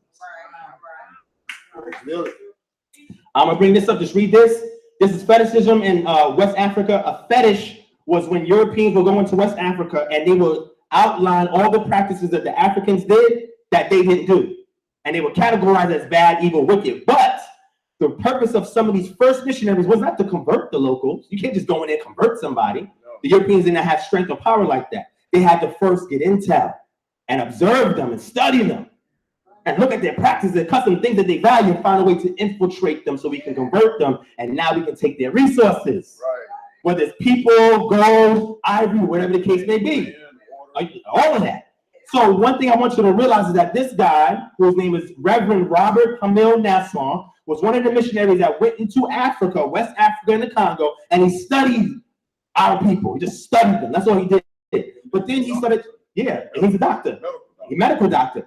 But he saw something that was very interesting in some of the practices in which these people were doing, which goes back to acculturation, culture diffusion, and enculturation. He says, in an expected great evil that's coming upon the land, the gateway is sometimes sprinkled with the blood of a sacrificed goat or sheep. The flesh is not wasted. It is eaten by the villagers, and especially the magic doctor or the priest. Does not this look like a memory of a tradition of the Passover in its Paschal lamb? And does it not suggest some thought of a blood atonement? That's a European saying this. He ain't teach this to them. Let me say it again. He didn't teach this to them. He's just observing and saying, oh, they got. And then if you read this, they have a lot of practices that's similar to what we see in Torah. Right. This is extreme. He didn't convert anybody. He's not preaching the Bible to them or nothing like that. He's just trying to get to know their customs. Intel. The Jews of North Africa, and this book you can go and grab this for yourself. According to St. Jerome, under the Pax Romana, the Jewish communities underwent a period of great prosperity all the way from India to where? The western tip of Africa. That's another source. How many of y'all have this book here? All right. A lot of it is good info. Some of it is not good info. But I'm not going to get into that here. But the reason why I'm going to bring this just a couple of sentences out is Eldad the Danite. How many of you heard about Eldad the Danite? Forget about the Preston John situation. We're not going to deal with that. In the 9th century AD, an African Hebrew arrived in the city of Kairouan in Algeria. And this city was one of the famous Talmudic schools. The name of this Hebrew was Eldad the Danite. He told a credible story of a Hebrew empire south of the Sahara in western Sudan. According to Eldad the Danite, the Hebrews in the interior of Africa spoke a Phoenician Hebraic language mixed with Arabic. They had a religion which had come down from Moshe and a Hebrew emperor. It was believed that this emperor was named Tolotan or Bunutan. Eldad said that the people of this tribe had fled from the kingdom of Israel after Sennacherib, the Assyrian, had subdued it, and that other Israelite tribes such as Naphtali, Gad, Asher, not Judah, not Benjamin, were in the land from which he came. Did you hear what I just said? Yes. Not Judah. Not Benjamin. Not Benjamin. Maybe a Levite, but that's different. But no Judah is there. But we want to claim Judah. He told the law of Moses, which they followed, the complete series of the scriptures except Esther and Lamentations. He did not speak of the legal works, which is the Talmud, that were produced in Babylon and Palestine after the destruction of the first temple, of which the Algerian Jews had a knowledge of. Eldad displayed as evidence some ceremony pertaining to the slaughtering of animals for food. This is called halakhic law, because the scriptures don't tell you how to kill an animal, how to slaughter an animal. So you develop that using the scriptures as a template and then implementing various customs and practices on doing so. But look at this. It was written in the Hebrew with an Arabic tinge, but Eldad claimed that he knew no other language than Hebrew. Now, Eldad was even famous to the point where he was studied for his linguistic capabilities much later on, right? The Gaon, head of the Jews, assured the people that the story was credible. And there's a footnote there, but I don't have it there. But I'm going to skip my other references to Eldad Hadani because it's pretty much saying what he's saying here. What this is telling you is that when he went into Africa, he didn't see no Jews who we call Judah. He didn't see no Benjamin. He didn't even see some Levites. He saw northern tribes in Africa. in Ethiopia, West Africa. All we're seeing here in the 9th century AD, remember, we're talking about East Africa and West Africa is all Northern Tribe Israelites. Y'all get that? I'm not going to read this. This pretty much says the same thing, and it gives you more information. Get this book. It's called Jews in Places You Never Thought Of by Karen Primack and George E. Lichblau. Go look this guy up. He was doing work for the U.S. government. I think he was in the military, if I'm not mistaken. It just escapes me his history. But long story short, while he was situated in West Africa, he studied the peoples there, and he studied the Jews there, and he got their oral tradition, their custom, their practices. And man, there's really some Jews that are here in West Africa that most people are overlooking and don't even realize, because he's looking at trace customs and trace practices of the indigenous people that were there, that were then later on converted over to Judaism. Judaism is not the cultural indigenous practices of the northern tribes when they went into West Africa. That's right. So if you're looking for that, you're not going to find it. You'll find traces of it, but you're not going to find all of it. All right? So let's get past that. Now, how many of you know about Alouda Equiano? Raise your hand. I bring him up because the general consensus is his account is authentic, but it's been challenged by some people to say, oh, he really didn't write that. He got this information from another African slave because he's never been to, he was never in West Africa, et cetera, et cetera. Now, regardless of whether he was in West Africa or not, or whether the story is true about him, or whether it's some oral tradition or memory from another African, the bottom line is this account comes from West Africa. And the reason why it's important is because you got to do studies such as this to understand acculturation, cultural diffusion, and enculturation. So I think some of you are taking pictures, but let me just read the highlighted parts. The natives believe that there is one creator of all things and that he lives in the sun. They believe he governs events, especially our deaths and captivity. Come on now. I think y'all missed that. Go back and research that. Those spirits which are not transmigrated, such as our dear friends or relatives, they believe they always attend them and guard them from the bad spirits or their foes. Very interesting. There she made libations referring to his mother. So we see a lot of things as here highlighted. We compute the year from day to day in which the sun crosses the line and on its settling that evening, which is the equinox, right? They make offerings, particularly at full moon, generally 2 at harvest before the fruits are taken out of the ground. Out of the ground, the first of the ground, a tithe. Okay, y'all missed that, right? Let's keep reading. We practice circumcision like the Jews and made offerings and feasts on the same occasion and the same manner as they did. Like them also, our children were named from some event, some circumstance, or fancy foreboding at the time of birth, which means that a lot of times you read the scriptures, you'll see that a character is given a name based on an attribute that they then later on would embody. Right. People say, oh, you know what? That's a fanciful way of writing a narrative that is not historical, because how is it possible that you can have a name and then later on in life you embody the same essence of the name you was given? That's prophetic. But in this culture, that's what they were doing. Nobody questions this. Okay. He says, I remember we never polluted the name of the object of our adoration, which is the creator. On the contrary, it was always mentioned with the greatest reverence. They never defiled the name of the creator. This necessary habit of decency was part of our religion, and therefore we had many purifications and washings, as the Jews. Those that touched the dead at any time were obliged to wash and purify themselves before they can enter a dwelling house. Every woman, too, at certain times, when she had a nida, was forbidden to come into the dwelling house or touch any person or anything we ate, because then it would be unclean. Are you listening? We had priests who calculated our time. So who's responsible in Israel for telling you when it's the 14th day of the month? 21st day of the month? First day of the month? They wore beards. They had likewise some extraordinary method of discovering jealousy, theft, and poisoning. All right? I'm not going to read the rest, but this summarizes everything that I just explained to you. But look at this, family. Let's go into this. Scripture references to the practices outlined by Alouda Equiano. When you start seeing these practices in the scripture that he's talking about, now mind you, he's not no theologian. Right. He's not no theologian. He's just seeing the Jews that he knows at his day and time, which would be practiced Second Temple Judaism or some form of Israelite pre-Exilic customs. And he's saying, man, the things that they're doing, now mind you, he's been displaced from these other group of peoples. He's saying, man, the things that they're doing are fighting here in our culture. Right. He's not calling himself a Jew, but he's trying to figure out, man, the things that they're doing is similar to what we're doing. Right. He didn't have enough research, resources, or information in order to distinguish why Because I told you, because of acculturation, cultural diffusion, and what? Enculturation will explain why he sees that he has practices in his culture that's similar to people who are called Jews. Do you understand? Yeah. So when they picking that mind, he's an Igbo. So when they picking these Igbos up and they have practices that are similar to what we find in the scriptures, people are trying to understand and explain, well, why is this the case? Now, they didn't just only have Israelite practices. They had other practices that we don't find in the Bible, but that's what happens with acculturation. Are you understanding? Read Isaiah 42:5, Frank. Isaiah 42:5. Thus saith Elohim, Yah, who created the heavens and strengthened them out, who spread out the earth and his offspring, who gives breath to the people on it and spirit to those who walk in it. That's the creator essence, right? Keep going. Isaiah 45:18. For thus saith Yah, who created the heavens, he is the Elohim who formed the earth and made it. He established and did not create it a waste place, but formed it to be inhabited. Again, that's similar to what we just saw about the Igbo, who Chukwu would be their primary deity, who's a creator.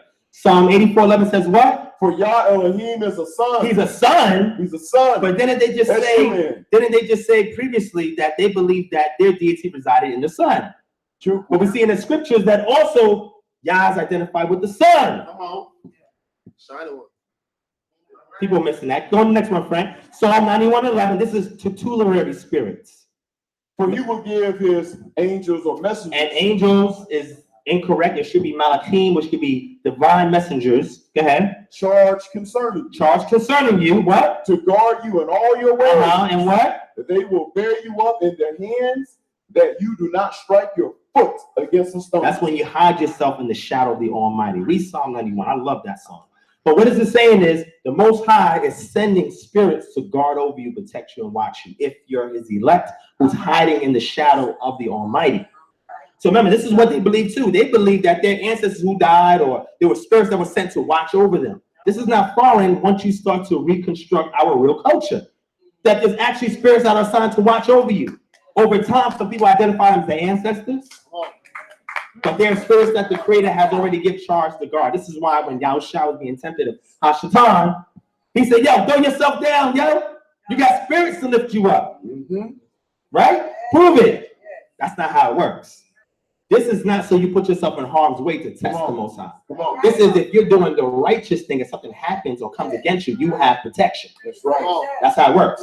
Read Genesis 35:14, Frank. Jacob set up a stone pillar at the place where Elohim had talked with him, and he poured out a libation on it. Whoa, a libation? So he was doing that too? Keep going. He also poured oil on it. Deuteronomy 26:1, Frank. Then it shall be when you enter the land which Yah your Elohim gives you as an inheritance, and you possess it and live in it, that you shall take some of the first of all the produce of the ground, which you bring in from your land, that Yah your Elohim gives you, and you shall put it in a basket and go to the place where Yah your Elohim chooses to establish his name. Same thing the Igbos were doing. You see that? Okay, keep reading, Frank. Leviticus 12:3. On the 8th day, the flesh of his foreskin shall be circumcised. That's in the scriptures, Leviticus 23:1. Yah spoke again to Moshe, saying, speak to the sons of Israel and say unto them, Yah's appointed times, which you shall proclaim as set apart convocations, my appointed times are these. And when you read Leviticus or Vayikra 23, it tells you what all those are. But he said, we have feasts just like the Jews. Around the same time the Jews had them. Okay, keep going, Frank. Leviticus 22:32. You shall not profane my set apart name. Wait, they said that we never profane the object of our adoration, which was their creator. But the scriptures are saying the same thing. Keep reading, Frank. But I will be sanctified among the sons of Israel. I am Yah who sanctifies you. All right, Leviticus 11:24. By these, moreover, you will be made unclean. Whoever touches their carcasses becomes unclean until evening. Keep going. And whoever picks up any of their carcasses shall wash his clothes and be unclean until evening. Didn't they just tell you that they try not to touch anything that's dead? That's part of their culture. And they said, man, the Jews are doing the same thing. Okay, keep going, Frank. Exodus 30:18. You shall also make a laver of bronze, with its base of bronze for washing, and you shall put it between the tent of meeting and the altar. You shall put water in it. So remember they said we do a lot of purifications and washings? We see it was also in our culture. Keep going, Frank. Leviticus 15:19. When a woman has a discharge, okay, if her discharge in her body is blood, she shall continue in her menstrual impurity for 7 days. Which is typically the amount of time maximum that most women have their periods, right? Keep going. And whoever touches her shall be unclean until evening. Wait, he said this is the same thing in our culture. Keep going. Anyone who touches her bed shall wash his clothes and bathe in water and be unclean until evening. All right, read Leviticus 23:5. Y'all's Passover begins at twilight on the 14th day of the first month. And on Passover is when you slay a lamb or a goat. In between the evenings, right? Okay, keep going. Leviticus 21:5. They shall not make any baldness on their heads, nor shave off the edges of their beards, nor make any cuts in their flesh. Has to do with their priests having beards. That's the custom in the scriptures. Okay, Con? All right, this is a lot here, but let me read it, Frank. If a spirit of jealousy comes over him and he is jealous, has to do with a man and his wife, of his wife when she has defiled herself, or a spirit of jealousy comes over him and he is jealous of his wife, when he has not defiled herself, the man shall bring his wife to the priest. And the priest says, if you, to the woman, however, have gone astray, being on the authority of your husband, and if you have defiled yourself, and a man other than your husband has had intercourse with you, then the priest shall have the woman swear with the oath of the curse. And the priest shall say to the woman, now somebody's looking at this today, they say, man, that's witchcraft. Right. Let's keep going. Look, God will make you a curse and an oath among your people about Yah's making your thigh will waste away. This sounds like somebody's putting a hex on you, right? Yep. That's in the scriptures. Come on, put a rhythm. Waste away and your abdomen swell, and this water that brings a curse shall go into your stomach and make your abdomen swell and your thigh waste away. And the woman shall say, amen, amen. The priest shall then write the curses on a scroll, and he shall wash them off into the water of bitterness. Then he shall make the woman drink the water of bitterness that brings a curse, so that the water which brings a curse will go into her and cause bitterness. When he has made her drink the water, then it shall come about, if she has defiled herself and has been unfaithful to her husband, that the water which brings a curse will go into her and cause bitterness, and her abdomen will swell, and her thigh will waste away, and the woman will become a curse among her people. But if the woman has not defiled herself and is clean, she will then be free and conceive children. Now, let me show you something real quick, because this is deep. This is deep. Watch. He says right here. These magicians, who were their priests, were also doctors and physicians, which in ancient Israel, the priest would double as a doctor. They practiced bleeding by cupping and were very successful in healing wounds and expelling poisons. They had likewise some extraordinary method of discovering jealousy.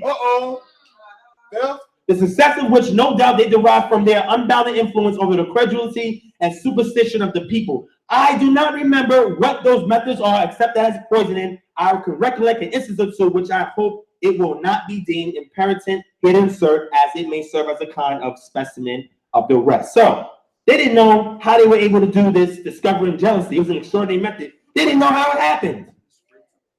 Now, mind you, when Equiano was in Nigeria, he was 10 years old, 10 going on 11.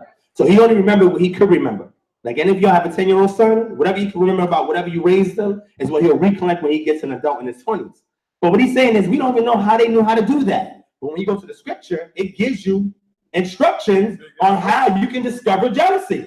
It was a practice in which the Israelites did. It stopped being practice, but that was something in which they did. Oh man, my slide's just jumping all over the place. All right. And the last one here says, you shall offer 1 male goat for a sin offering and 2 male lambs 1 year old for a sacrifice of peace offering. Leviticus 23:19. All right. West African author sources, I'm just going to show you here. These are 3 books you can go and purchase. I'm not going to read anything from them, that you can get for yourself. And you can go way more in depth in customs practices that correlate. But unless you understand what I just showed you earlier, acculturation, cultural diffusion, and inculturation, you're not going to understand these books. You got it? Somebody got a napkin? I seem to blow my nose real quick. Anybody got a napkin real quick? Okay. You got it? You got it? Okay. The first book is called Traditions and Customs of Ghanaians of Ghana, Descendants of Authentic Biblical Hebrew Israelites by Joseph Ni Ebekar Mensah, PhD. This one is Igbo Israel, Comparison of Igbo and Ancient Israel's Culture by Odi Magalu. This one is Revelation, The Movement of the Akan People from Canaan to Ghana by Akanba.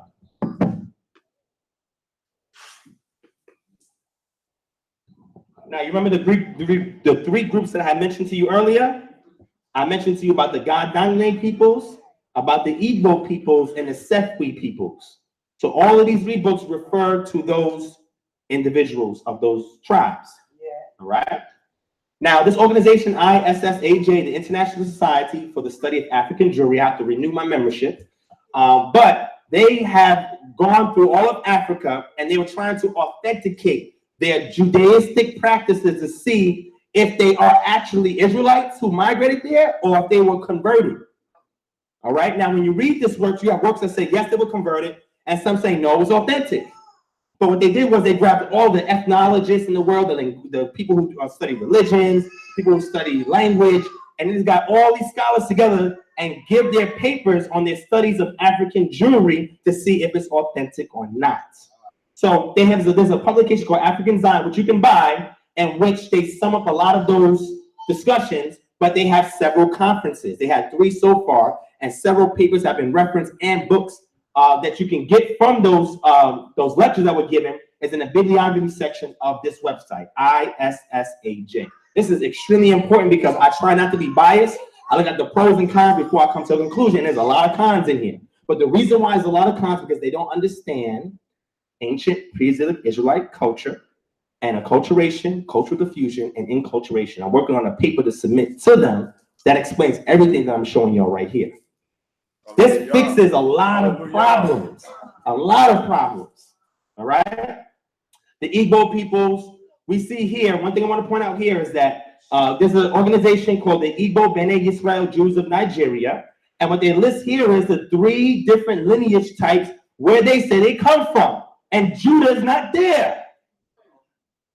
Bene Gad, Igbos said they are descended from the tribe of Gad ben Yaakov, who was the 8th son of the Israeli patriarch Yaakov. This lineage is traced through Gad's son Enri ben Gad. The clan said to have come from this lineage comprised of the Aguleri, the Umuleri, the Oreri, the Enugwo, the Ikwu, the Agbonike, the Akuzu, the Entenje, and the Igbaraim, the Igbariam, right? And if anybody's connected to any of these groups, they say they come from Gad. They don't say they come from Judah. Bene Zebulon. Igbo said that descended from the tribe of Zebulon ben Yaakov, who was the 5th son of Yaakov. This lineage comprises of Ubulu, Okiti, Ubulu, Ukwu, and the Delta state who settled in the Ubulu Ahegiofor, right? Now, if anybody's connected to these groups, they say they come from Zebulon, not Judah. Benai, this is Manasseh. Igbos whom is theorized may be descendants of the tribe of Manasseh ben Yosef, who was one of the grandsons of Yaakov through the 11th son Yosef. According to the Torah, Joseph chose both Manasseh and his brother Ephraim as his own sons. It is theorized by some that this is the possible lineage of the Amici, the Ichi, and the Niwi Ichi clans. Anybody's connected to these clans or have any heritage of these clans, you come from Manasseh. Now, when you talk about DNA tests, some Israelites are spooky over there. And I'm saying that helps to pinpoint what tribe you're from. You hear that? That sounds crazy. So somebody did the DNA test, and let's say, for example, you match it with the Aguleri peoples. You from Gad. Pronounce God. They missed that, friend. They scared of DNA. They scared. They scared of. You're not from Judah. They're not saying they're from Judah. That means their indigenous practices before they were converted over to Judaism were ancient pre-Israelite customs. And I'm almost done. Another 15 minutes and I'm done. But when you understand this, you'll know that when you're going there, you're going to see some customs that look like it's from the scriptures. Then you're going to see some customs like, wait, the Jews don't do these things no more. And then you're going to see some other customs like, whoa, that stuff looks much different. They call those fetishes. This is going to make sense. You're going to go back and watch this again, take your time with it, play it slow, and you're going to be like, whoa, that's deep. Come on. There's a CNN article about the Nigeria's Igbo Jews' lost tribe of Israel. All right, you can go and type it up. Just type this title up and type in CNN, and you can read the article for yourself. Again, I like to pick sources that are objective, that give yay and nay. I don't just go for stuff that agree with what I want. I need to look at all consensus with all the data. And in seeing that, pros and cons, I find out, oh, this is how you fix it. This is how you harmonize it. This is how you explain it. Then I find another method in which to do so, and then I teach it. King, con? Because if not, you're going to have a dichotomy of two opposing things that's not going to agree. Second Temple Judaism is foreign to West African spiritual tradition systems. But ancient pre-Exilic Israelite culture has a lot of similarities to West African traditional African spiritual systems. So if you're looking for Southern tribes practicing Second Temple Judaism in West Africa, you may be disappointed. The God Dynamic peoples, I don't have time to play this because I need to get through it, but you can go back and check out a video by a brother called Rabbi Akweti Aman, and this is a really good brother. I discovered him, I think, last year when I was teaching this. So I was teaching this, what I'm telling y'all right now, for about 2 years, and then within the past year, I realized that there was a rabbi who's from the God Dynamic peoples that's saying the same exact thing that I'm saying. And I said, I never thought I'd find somebody in that land that understands it the way that I do. But he does. And in his videos, he shows you and tells you from experience, from culture, oral tradition, of all the pre-exilic Israelite customs and practices that his forefathers had that is not Judaism or Second Temple Judaism. Yeah, I have an interview coming up with him soon on my platform. Rabbi, the name of his YouTube channel is Kingdom of Kings Academy. Rabbi Akweti. Let us know, brother. Yeah, I got you. Yeah, and I want you to support him too because he's like the only Israelite in studying West Africa who's from West Africa that understands what I'm telling you. He's invaluable. I may be on this side of the pond, but he is on that side of the pond. This is incredible. You're not seeing nobody in our community doing this. And when me and him spoke, he admires my work, I admires his, and we talk. And I'm telling you, so many things we came up with. We said, man, if people were to understand this, there won't be no confusion. Let's make it happen. It's a paradigm shift. Yes, yes. I'm not gonna play. But this is the video he does on libations, and he does another video on one on libations and the other one on the Passover, booths, and Shavuot. And he goes and shows you the cognate practices of the God Dogme peoples that lines up with that. And Passover, Pesach, is the Homo Wolf festival. When you see a lot of the comparisons. Kane Khan? All right, so almost done. We'll get to the good stuff. No, I don't want to play it. I will go over this. This has to do with the language cognates of the God Dynamic peoples and Hebrew. And there's a whole lot of them. Another very interesting study. I'll put it on the screen. When I put the official video up, you'll be able to see it. But when you look at this, it's like, whoa, how do you explain this? We're not just talking about phoneme cognates, meaning things that just sound alike, but things that also has the same semantical value. There's one thing to have something. If I say Ra, you say Ra. Ra in Hebrew means what? Calamity, evil. Ra in Middle Egyptian means the sun. Right. So they sound the same phonetical value, but they have two different semantical values. Right. But when you have something that has a phonetical value and a semantical value, how do you explain that? Unless acculturation, cultural diffusion, and enculturation. That explains this. Okay. The Sethwi peoples, I wanted to play a video. There's a sister on Facebook and YouTube that I'm cool with. I don't know if she's gonna play it, but she went to Ghana with her congregation and she interviewed people from the Sethwi tribe who identify as being Israelites. And it's only a small amount of them. I think it's like less than 100 of them, right? But they have a congregation in Africa called House of Israel. And that is one of the groups that were being studied by the ISSAJ, right? But when she went there, she was speaking to them and said, hey, can you tell our brothers and sisters in America, matter of fact, it's only a minute. Want me to play it? It's only a minute. are many Black Americans that are waking up to Torah and returning to their roots, but they took it away from us in slavery. Can you give us some words of encouragement for Black Americans who are... The name of her channel is Prophetic Growing. I hope God has really blessed the blacks because the Torah was for us. Torah was for us, but they took it away from us. Now that we have learned to see that the Torah is for us, now that we have learned that it's for us, to go back and take the Torah. We need to go back and take the Torah. People will not take it from us because it is our culture, it is our thing that our ancestors were giving. So it was something that our brothers and sisters were given in the past. Every Black American. To know the Torah that the Torah was given to them. The Torah was given to them. Was a black, was not a white. Jacob was black, he wasn't white. Who has really went to study Torah that he had courage and have the ability to come out with the Torah. So that God will let him bless us, God will let us know our destiny in this world. And we pray that everybody has take this opportunity. Everybody takes the opportunity. Be fruitful, he will bless us. He's speaking words in the God language. I'm assuming the Sephi language. So the reason why it's important because when they went there, they spoke to them, looked at their custom, their practice, they interviewed them and said, man, there are a lot of things that they're doing that's actually here in the text that we're not doing no more. But what they started to do was because of assimilation, because they were reaching out for somebody to say, man, are we the only ones that have these practices and realize that we are Jews or what they call Jews? And what they reach out is to people in other organizations that don't look like us. Because they don't realize that we over here have the similar awakening. We should be communicating with each other.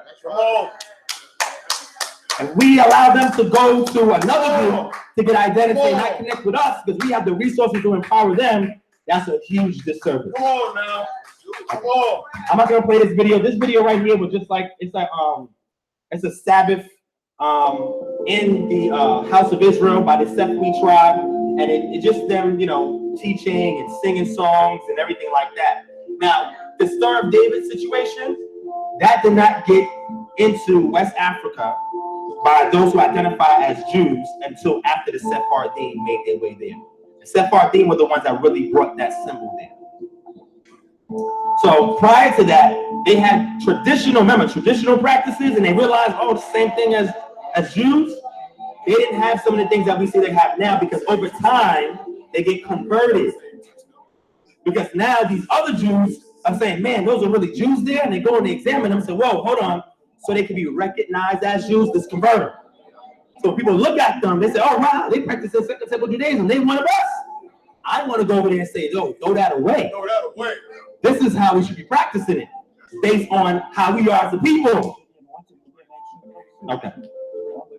So we have an obligation to go and help those brothers and sisters. Yeah. We move forward.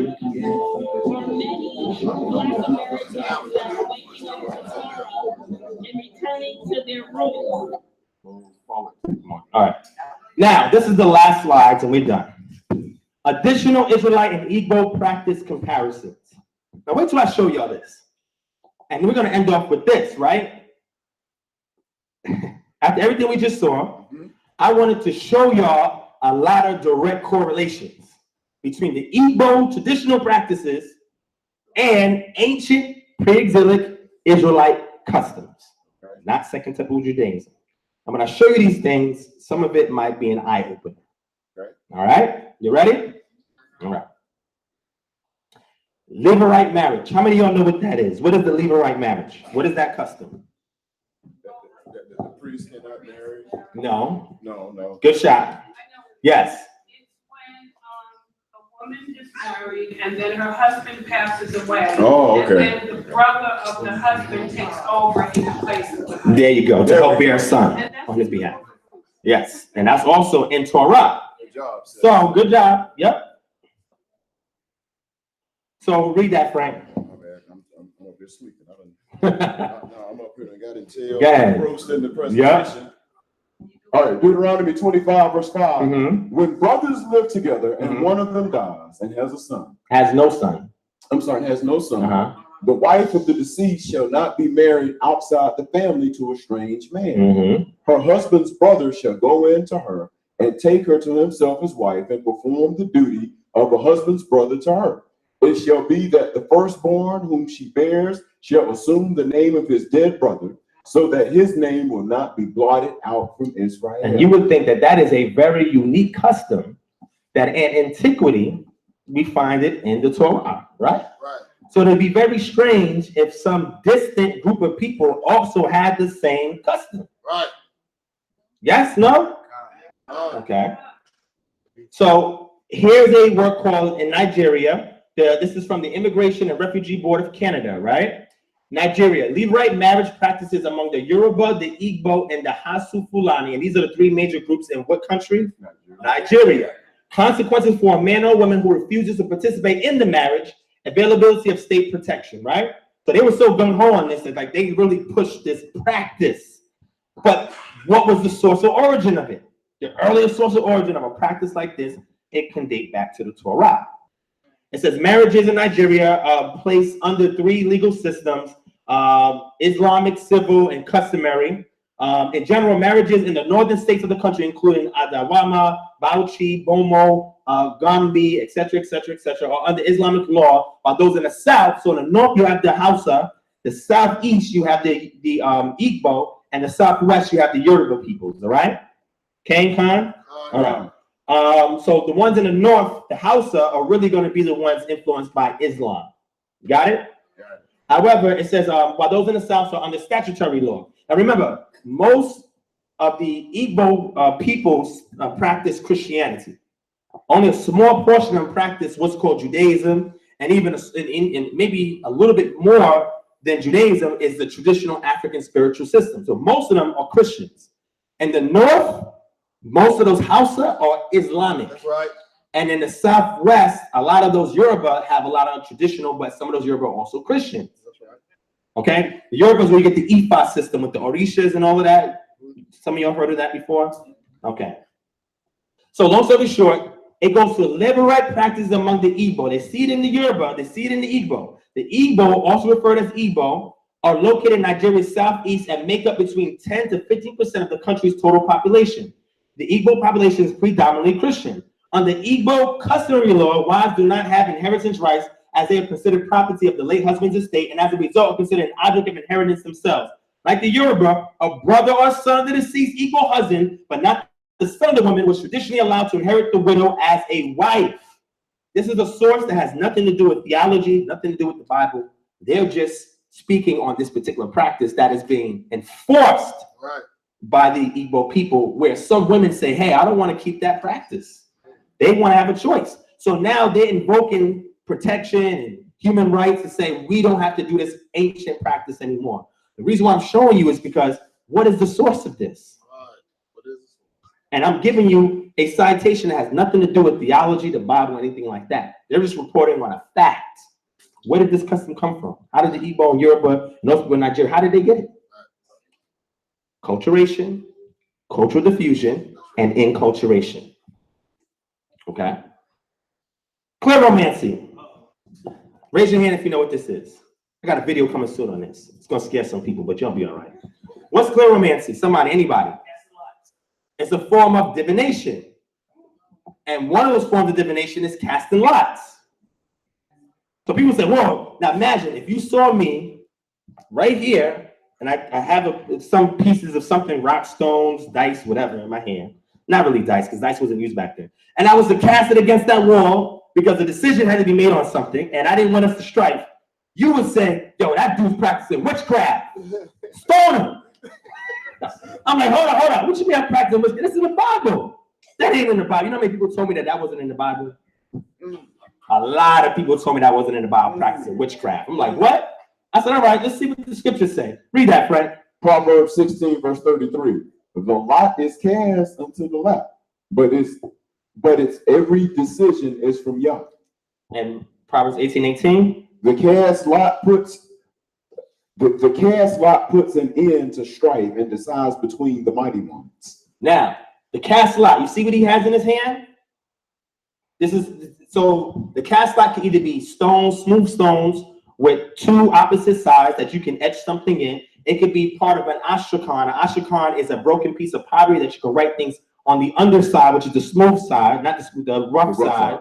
Or you can do it with bones or anything else, small bones, anything else. And pretty much it was a way that when you cast the lot, now according to the scripture, you have the word cast and fall. That means something is being thrown. Cain, Khan. And if it fell on somebody, or if you cast it and it gives you a particular interpretation, then you will know what's going on. A very simple way of doing this is get two smooth stones, and etch on one of them at the top side the word lo, which means what in Hebrew? No. And then the other one, kin, which means what? Yes.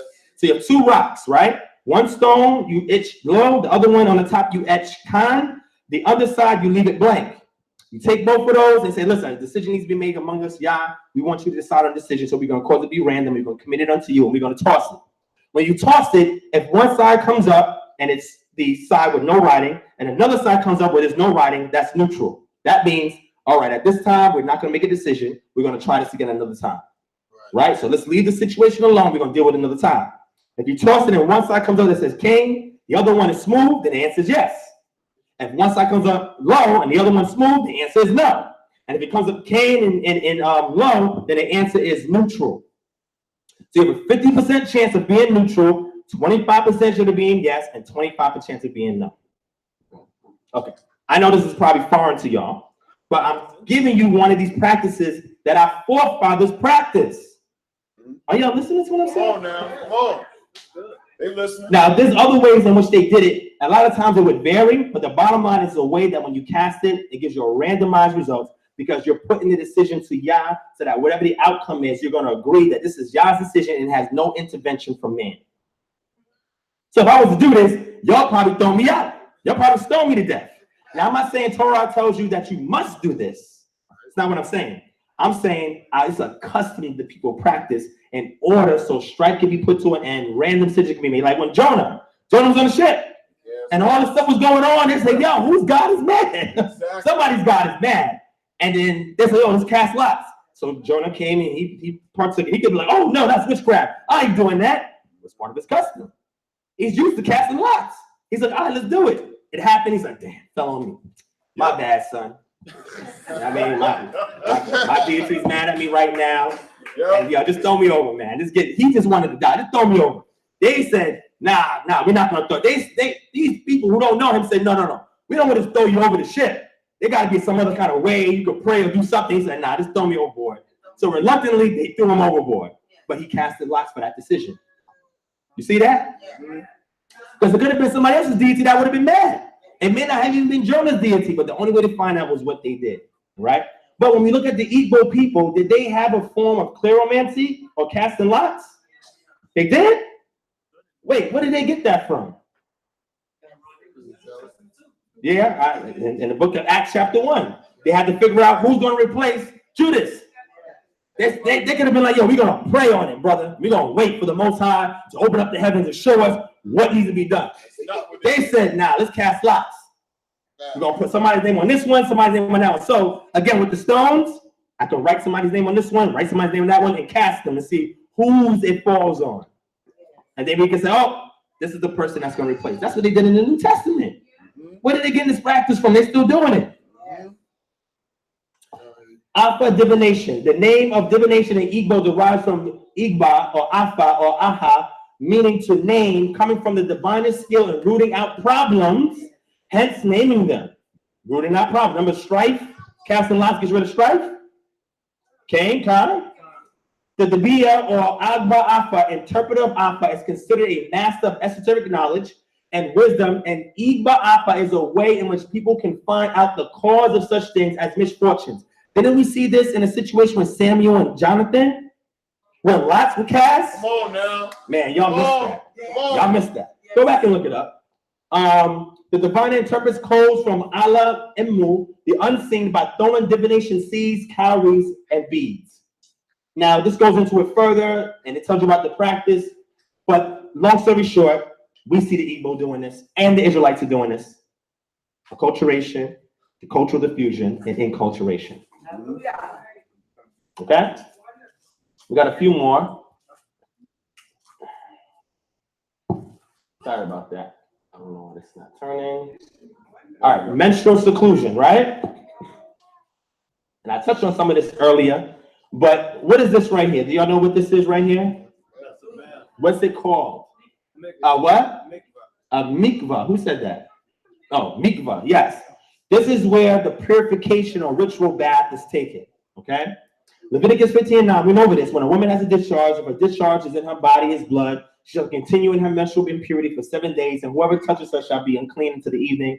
And when you're unclean, what do you have to do? Wash. You have to wash. And this is what they do. They take a bath. Take a bath. You know what I'm saying? Now, sometimes it may be done, it may have to be done in living water. What is living water? Moving water. There you go. Some people hear that and think, oh, it gotta be alive. No, it's just moving, brother. It's not that serious. You feel what I'm saying? But this is one of the things that they practice. Now, I remember when Equiano said the same thing, right? He said, okay, well, here's a book called Women Equal Life and Thought. It's another great book. Go ahead and cop this. Joseph Teresi Agmasier. And it goes in to talk about the ritualistic bathing and separation and all of that. It says girls of the area were generally forbidden to have their first menses in the parental home. Otherwise, they would run the risk of life proscription to spinsterhood. All these examples, however, are the exception rather than the rule. On the whole, Igbo culture, unlike other Nigerian practices, does not feature spectacular transitional rites between maidenhood and marriage. For most Igbo girls, the onset of menstruation is synonymous with the prescribed maturing ritual, a crucial characteristic of which is seclusion. So the first menses that a woman had, she would be separated, and after that menses is over, she will now go into a bat mitzvah, which means now you go to the rite of passage of being a woman now. That doesn't mean you are a woman at that moment, but that means now it's a transitionary stage. You're no longer a child, because now you're a teenager, and now you're emerging into womanhood. Now, this is also similar to what we see in the scriptures. Break it down. Break it down, brother. Make it plain. I'm just saying. Libations, we went over this too earlier, right? Yeah. Ancient pre-Israelite Israel. So if I was outside and you're seeing the stone right there, and I took some wine and I poured some wine on it, I took some oil and poured some oil on it, you're going to be like, that brother's practicing witchcraft. What is he doing over there? How many of y'all would say I be practicing witchcraft? Be honest, raise your hand. No, not all. Come on, y'all not raising your hand? Some of y'all at home are raising your hand like, yo, that brother's practicing witchcraft. Read that, Frank. Genesis chapter 35, verse 14. So Jacob set up a pillar in the place where he talked with him, a pillar of stone, and he poured a libation on it, and he poured oil on it. Numbers 15, verse 7. And for the libation, you shall offer 1/3 of him. So wait, 1/3 of a hen. Slow down. What is the measurement for a hen? Does anybody know? Has anybody done research on that? It's 8 quarts. So a hen is 8 quarts. 1/3 of 8 quarts is what? I'll let you decide on time. But when you do libations, it should be 1/3 of 8 quarts. Okay, Khan? Keep going. Go ahead. Keep reading, Frank. Offer 1/3 of a hen of wine. As what? As a soothing aroma to Yah. Woo! A soothing aroma to Yah. You want to please the Most High? One of the things that was told in the mitzvah is pour some libation. You're not doing it to a deity other than Yah. You're doing it to Yah. It only becomes an abomination when you do it to another deity. That's why the Most High told the Israelites at one point, I'm dismissing your libations and your drink offerings because you're offering it up to another deity. Come on, right. Or deity. But when you do it to Yah, he's like, yo, I'm pleased with that. I mean, this is in the mitzvah. I didn't make this up. I didn't put this there. So if you see me doing it, don't get scared. You may want to join me. All right? So this is by Tobias O. Okoro, Dancing to the Postmodern Tune, The Future of the Sacrament of Reconciliation Among the Igbo People, right? This is a great, great article. But it goes into the pouring of libation. The ritual of Itu or Iwu Aza Manya, as it is called in some Igbo dialects, pouring out wine dregs, or the liturgy of pouring libation, also goes with Iju Ogu. It could assume the form of prayer, so prayer is normally coupled with it. But most insistently, it is a cry for justice and vengeance. You know, when you hear the Most High says the treading of the wine press and the pouring of wine on blood, is symbolic of my vengeance. That's right. That's right. Come on. Because that symbolizes pouring blood or a sacrifice. When you do a libation, you're telling the Most High, I'm pouring myself out, the life force in which you've given me, and I'm giving it back to you. You'll get that later, right? It says, the liturgies and prayers of libation have been formally studied to indicate some of their enduring patterns, right? One is self-introduction, a salutation, praise names of deities, reminders of proneness to justice, a petition, life and prosperity, Bible life, intercession, and assertion of personal rectitude.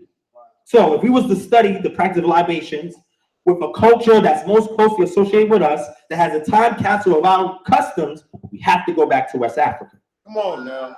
Come on. You're gonna feel crazy about that. Come on. Remember, I told you, West Africa was a place that we didn't know. How do you know who's a Shemite there and who's a Hamite there? How do you know that? Come on, you don't know. All right, we're gonna keep moving. I'm gonna leave that alone. Not by looking at them. We're gonna see why. Ancestor veneration. What? Come on now. Now we ain't say ancestor worship. We said ancestor veneration. Come on. Every time you mention any of the characters that's in the narrative of the literature of the scriptures, you practice ancestor veneration. That's right. When you talk highly about them, oh, King David was a warrior, this, and that. And then some of y'all in here, some of y'all, Yahushua, Jesus, whatever you want to call him, that's a deified ancestor.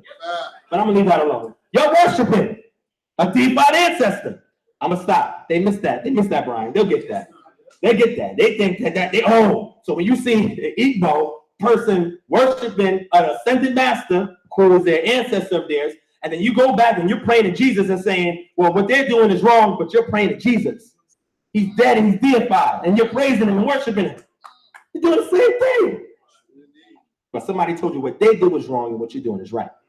Somebody changed the narrative. Okay. Read that, Frank. And now, look, I'm going into the New Testament for some of y'all who work with the New Testament. I'm going to show you ancestor veneration in the New Testament.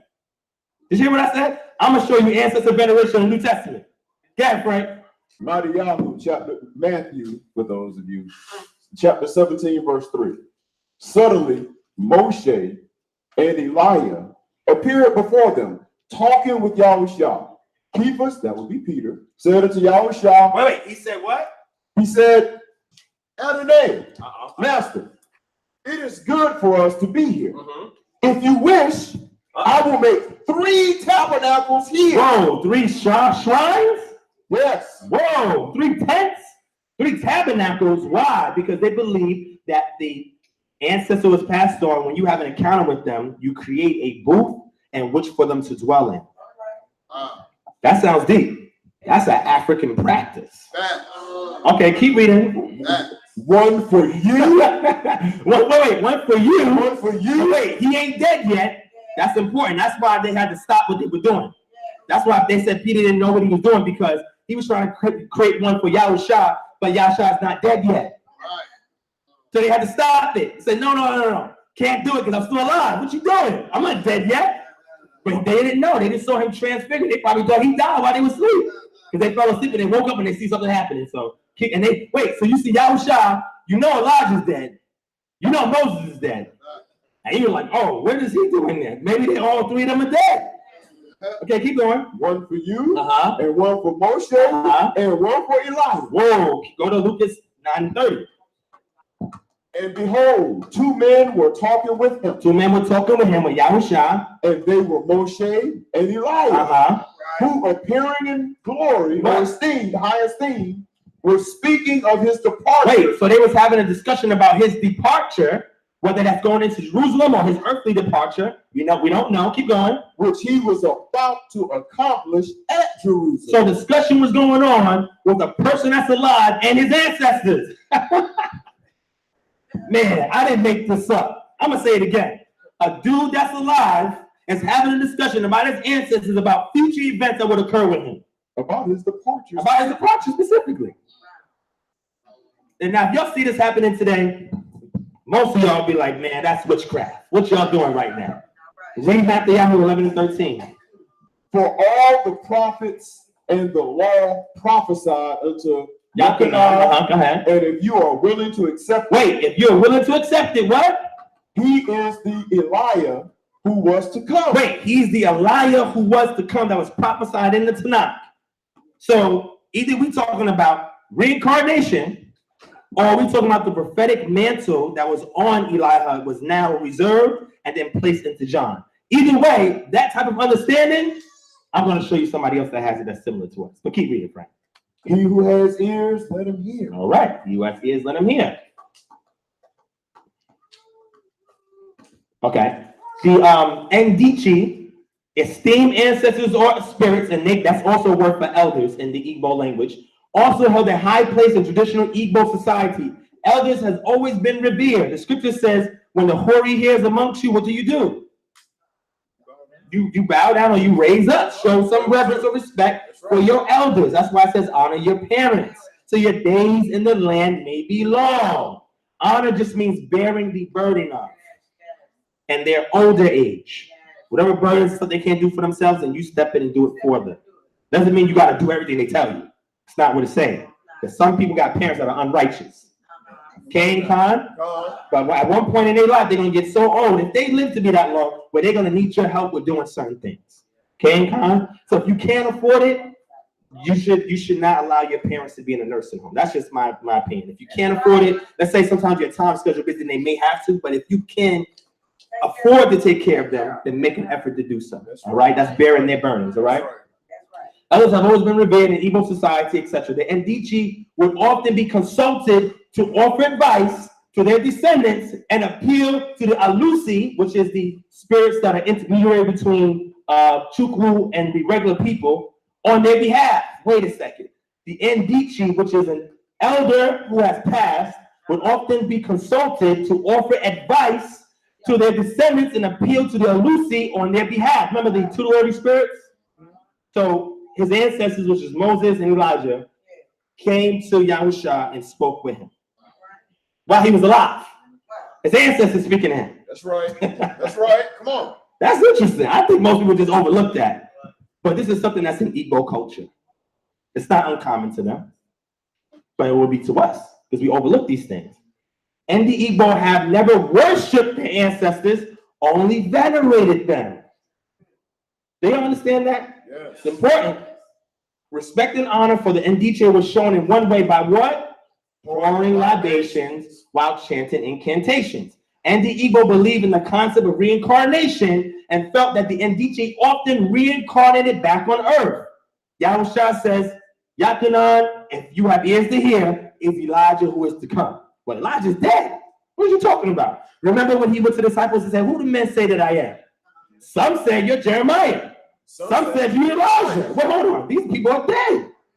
How could I be these people unless in the social memory and oral traditions they believe that this was possible?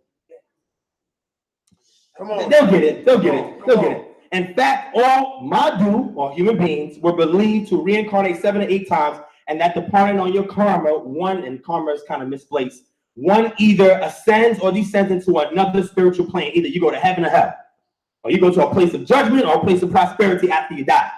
Right. So they believe in a form of reincarnation. So again, remember I told you, these are not 100% exact, but these are a lot of similarities. That's right. There's going to be some differences because of acculturation, cultural diffusion, and enculturation. I'm almost done, family. The teraphim. Can anybody tell me what the teraphim is? Never heard of the teraphim in the Bible? Okay.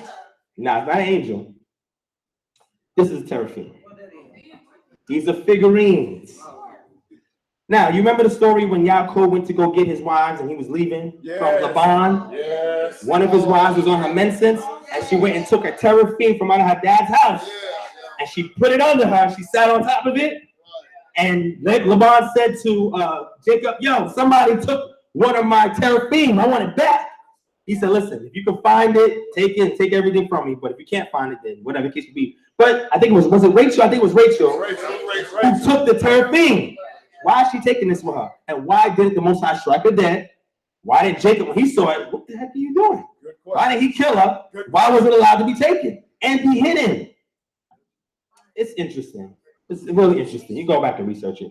But the teraphim was not always bad. The teraphim that became bad is when 2 things happened. When the teraphim resembled something in nature, in heaven, in the earth below, that's when it started to become an idol. You can create a figurine that's abstract and not have no detailed features. And this was something that they would dedicate to Yah. This was even in the temple. Matter of fact, somebody used it in order to deceive somebody to believe that David was still in the bed. Now, y'all go back and research that. Y'all go back and research that. Did you hear what I said? Y'all got quiet. They don't know what I'm talking about. They go back and read your Bible. David, yeah, there you go. David was he was leaving, but he had to make it seem like he was still there. They put a teraphim in the bed. What the heck are y'all doing with a teraphim? What they doing with it? Hey, I'm gonna leave it alone. But you can, so it became bad when you created it into an image of something that's discernible, or when you dedicate it to a deity outside of Yah. But it's considered a votive offering. And if you don't know what a votive offering is, go back and research. All I'm saying is it's part of ancient Israelite culture. But when they went into captivity in Babylon and came back, they ceased from doing all these things. They had a different understanding, a more political understanding. They had to put the blame on somebody as to why they went into captivity. So the southern tribes blame the northern tribes. And now the person that's going back and redacting the text is a scribe who's a Levite during Ezra's reign, who are Benjamites, Levites, and Judites. It's really deep. But you'll go back and research it. Political thing that went on. But I'm just trying to show you things so you can go back and see that the ancestors of the Israelites, when they came into contact with Native peoples, they brought a lot of things with them. We're not saying they're the originators of these practices. All we're saying is the profile that helps to distinguish that this is an Israelite with 1, 2, 3, 4, 5, 6, 7, 8, like almost 100 practices. And then later on, you find another group of people that's doing the exact same things. Whoa, something, maybe they made contact. Something happened here. This is how you explain it. Hey, look, these are teraphim and Igbo culture. Look at that. Interesting. Really interesting. Yeah, but as you see, now there's an evolution. So now these are not easily distinguishable, but over time they become very distinguishable. And now they're being offered to other deities. So somebody has this in the social memory, the oral tradition, custom, and practices, and they're bringing this practice of the teraphim with them. And now they go settle with a group of other people who may be doing it, may not be doing it, but now they fuse. And now you'll see the residue of the trace custom that is now evolving from the people in which the people they're becoming in the area in which they have now settled. We start to see these things, right? So we almost done. Altars and shrines? Is that in the Bible? Did the Most High tell people in the Bible to make an altar? Absolutely. He did? Absolutely. What about a shrine? Oh, that's deep. That's deep. You tell that to somebody, they think you're doing witchcraft. You come in my house, imagine, what if you came in my house, you see a stone altar right there in my house, and I have the name of Yah etched in it. You're gonna be like, yo, bro, what is you doing? This is witchcraft. You probably gonna throw some holy water on it or try to lay hands on me or something. But anyway, you don't think I'm bugging out. But the Orthodox Jews are not doing these things anymore. But this is what it looks like. Deuteronomy 27:5, read that, Frank. Moreover, you shall build there an altar to Yah, your Elohim. Wait, you should build a what? An altar. Okay. To Yah. Okay. Your Elohim. An altar of stone. You shall not wield an iron tool on them. And this is an example of one of those I would say stone altars in which they created, right? But here's a more rudimentary one, or a basic one, in which it should look like this. This was like more refined, and actually the stones are not supposed to be cut, right? So over time, they started deviating away and creating these type of altars. But this is what the altar should look like. This is what it should look like. You have the logs here, whether it's to cast a fire, sometimes sacrifices are made on them, but sometimes it's there as a memorial to an encounter with Yah. They created a shrine. But look at this. Judges 17:5 is a real interesting situation, right? Read it, Frank. And the man Micah had a shrine. And he made an ephod. And household idols. Now, what do you think the word for household idol is? We just went over it. Teraphim. So he made a shrine and he put teraphims on it and he gave himself an ephod. This is a very interesting story. Go back and read Judges chapter 17. And consecrated one of his sons that he might become what? His priest. This was the Canaanite practice that they were doing. Remember, at this point, the scriptures tell you that there was no king in those days and everybody did was right in their own sight. But when the king came on the scene, you had Saul, David, Solomon. Then after Solomon, you had Jeroboam, Rehoboam. Rehoboam was the king of the south. Jeroboam was the king of the north. And let me show you what happened real quick and we move on. What happened was because Jeroboam was there with the people and the people didn't like what Rehoboam wanted to tax them and burden them down. The people said, the northern tribes said, yo, we're not dealing with the southern tribes. Jeroboam came on the scene back from Egypt because he was being chased away from the monarchy of Israel. He came back, people made him king. And one of the things he said was, hey, look, because Rehoboam is hostile towards us, we can't go to Jerusalem right now. So what we have to do is create our own mini temples. We have to find astute men and turn them into priests. And then we got to put our own teraphim in them. So from the south perspective, they're going to look at the north and say, man, what they're doing is evil or wicked, but it was a political thing. They can't go back to the south because there would have been war. Matter of fact, Rehoboam wanted to go to war with the northern tribes, and the Most High had to intervene. And something political was going on there, but it's a cultural trait that they brought with them. So if you're going to identify ways people act, you got to look for these practices. Okay, so I don't know if y'all can see this, but these are also Igbo shrines where they're made out of stones and sticks, and then they put teraphim on top of them. Didn't we just see that practice in Judges chapter 17? Praise and practice. The Alusi shrine of a tutelary spirit. Tutelary is a spirit that watches, guards, protects. Of one of the adjacent villages erected on the road from Udi to Engwu on the escarpment above Enugu Township, Obioma Town, Abaja, Northern Igbo, right?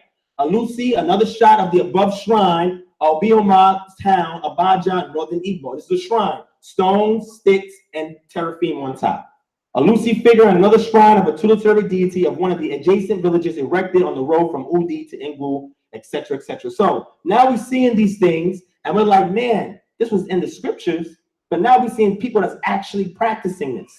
Now, these people are more than likely doing it to other deities, right? Because the scripture says this is what you will be doing. You'll be serving other deities. So you'll be taking your customs that's yours, and you'll be bringing it to a foreign land. And through acculturation, cultural fusion, enculturation, now the same practices will be divvied over to other deities that you will serve that you know your forefathers would have known. Now it starts to make sense. Okay? Okay, we almost home, family. Asherah poles? Y'all read about these Asherah poles, right? Now, could they be also in Igbo land? That would be interesting. Deuteronomy 60:21, do not set up any wooden Asherah poles or groves, it may say, beside the altar you build to Yah your Elohim. Wherever the altar is, I don't want this there. They had it in other places, they just didn't put it where the altar of Yah is. That's interesting. You go back and read the culture, but this is what it would look like. It was hewn out of a wooden trunk, and they would create an Asherah image in it. Right? This is a priestly practice. I'm not telling you to go and do this. I'm just trying to show y'all a fingerprint or an ethnic marker to help to identify the Israelites from the northern tribes that migrated to West Africa and settled there. And through acculturation, cultural diffusion, and enculturation, we see why we get this. There you go. Here's your Igbo Asherah pole made out of wood. But now it has a little bit more features in it, a little more, it looks more interesting now. But that's the evolution over time. King Khan, yes. He didn't say don't build it. Say again? Yeah. We see that in other cultures as well. Yeah. Now remember, I'm not saying if you find it somewhere else, it was because of Israelites. That's not what I'm saying. I'm saying the way that we see all of these different practices in an area in which we have historical documentation that Israelites were at. Now we're seeing the customs that they're bringing with them, which is a profile that they're now bringing with them to another group of people, and through acculturation, cultural diffusion, and enculturation, we see those customs pop up. But if a Christian missionary was to come there and see any of these things I just told y'all about, he would just think it's a fetish. He would think they're going off. This has nothing to do with the Bible, but then somebody have to go back in the Bible and say, well, hold on, let me slow you down. All of these things is in your Bible. Okay. All right. Now, this is the last slide. Final points to consider. Now, I have to make these points and we're going home, all right? Sorry for holding y'all up. I apologize, it's been a little lengthy, but I think all this information is necessary for us to have a paradigm shift in our community to better protect and defend against the onslaught of scrutiny that we encounter each and every day. King Khan? So once I found out with this, we're gonna go home. Final points to consider. Pre-exilic Israelite culture differed in various ways from Second Temple Judaism. Second Temple Judaism became a religion. Pre-exilic Israelite customs and practices was a culture. One was political, one was a social ethnic marker. The reason why Second Temple Judaism was political is because now the Israelites coming back to the land say, listen, the northern tribes, it was their fault. And then we, got entangled in their harlotry against the Most High.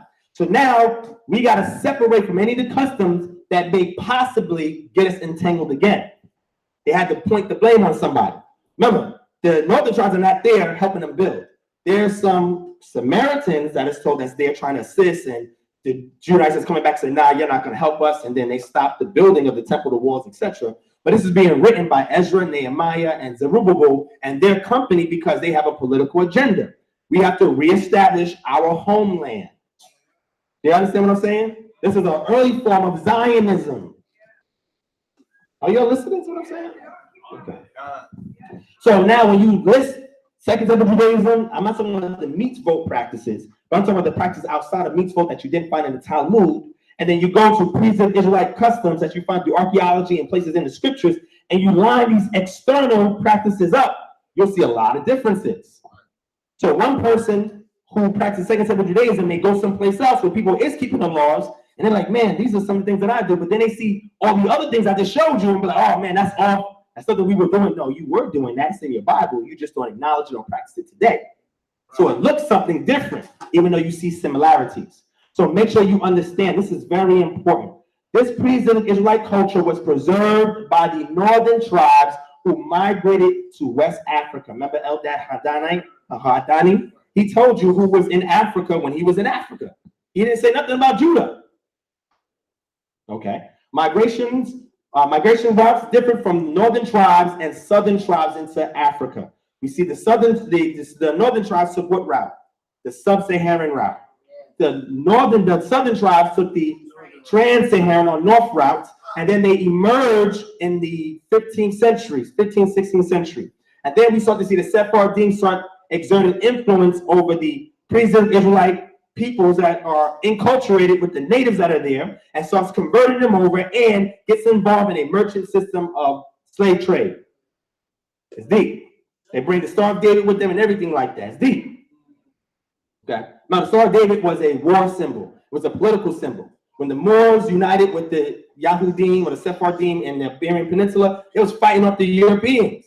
And that symbol that is believed to have come from the West was used as a banter to say, this is who we are as a political alliance against the Europeans or the Christians that are oppressing us. Kane Khan? Okay? The word Jew is a misnomer and should be discarded when attempting to identify West African Israelites, because with the word Jew comes Second Temple Judaism understanding and the tribe of Judah, Benjamin, and Levi. And I showed you, and I want to go into more, evidence that most of the tribes of Israel that was in West Africa were from the northern tribes. So calling them a Jew is just indifferent. It really shouldn't make a difference. So when they wake up and they identify who they are, you are northern tribe Israelites. You're not from Judah. That doesn't mean no Judites were in West Africa. We're not saying that they weren't. All we're saying is that most of the ones that are there from the oral traditions of the Israelites that are still there, they say they come from the northern tribes. But as you can see, their practices in the videos I showed you looks like Second Temple Judaism.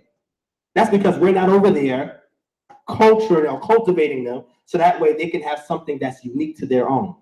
So now I got to go and look at their Judaistic practices, their Christian practices, and their African traditional spiritual practices. I got to extract from all of them and reconstruct ancient pre-exilic Israelite culture. And with that profile, now you can go back to those people and give it to them and say, this is what you should be doing. And it should be unique to you, and you do not have to go to an Orthodox Jew to validate who you are. All right? Two more points. Phenotype distinctions are almost non-existent due to what? Admixture. If you go to these regions right now, you ain't gonna be able to look at somebody and say, oh, that's an Israelite and that's a Hamite. You're not gonna be able to identify that. you have to use a different methodology in order to discern and distinguish who's who. Because the mixing did take place. Smaller groups probably stay isolated, but most of those Israelites that came over there, they admixed. All right? So, and it's mostly the men taking on the women and having children from them, and they went and did the same thing. King Khan? A reverse engineering. What is reverse engineering? Anybody in here is an engineer or architect, anything like that? So reverse engineering is, now I have knowledge of computers, right? So I buy this Dell laptop, and let's say I don't have no instruction manual, but I want to understand how each component works. So I take the finished product and I break it down piece by piece by piece by piece. Anybody here that does electronics, you see videos that's called tear down videos, and that's what they do. They don't have none of the blueprints for the actual device itself. So when they break it down, they start to recognize this component and this component because they're general conceptual knowledge of computers. When I break it down, I can understand what each component is doing. They do the same thing with cars and things of that nature. So you got to go back to the finished product, which is us here in America, and work your way back. Right. And if you skip over West Africa, you're going to miss a whole part of your heritage. So sometimes we're jumping right over that, and we're going right to Israel and see what they're doing, and we try to blackwash that and make it our own. We cannot do that anymore. And this reverse engineering methodology must be performed in order to reconstruct this lost culture. Now, a lot of people say, Divine, why are you so-called Messianic? Why do you follow teaching Yahusha?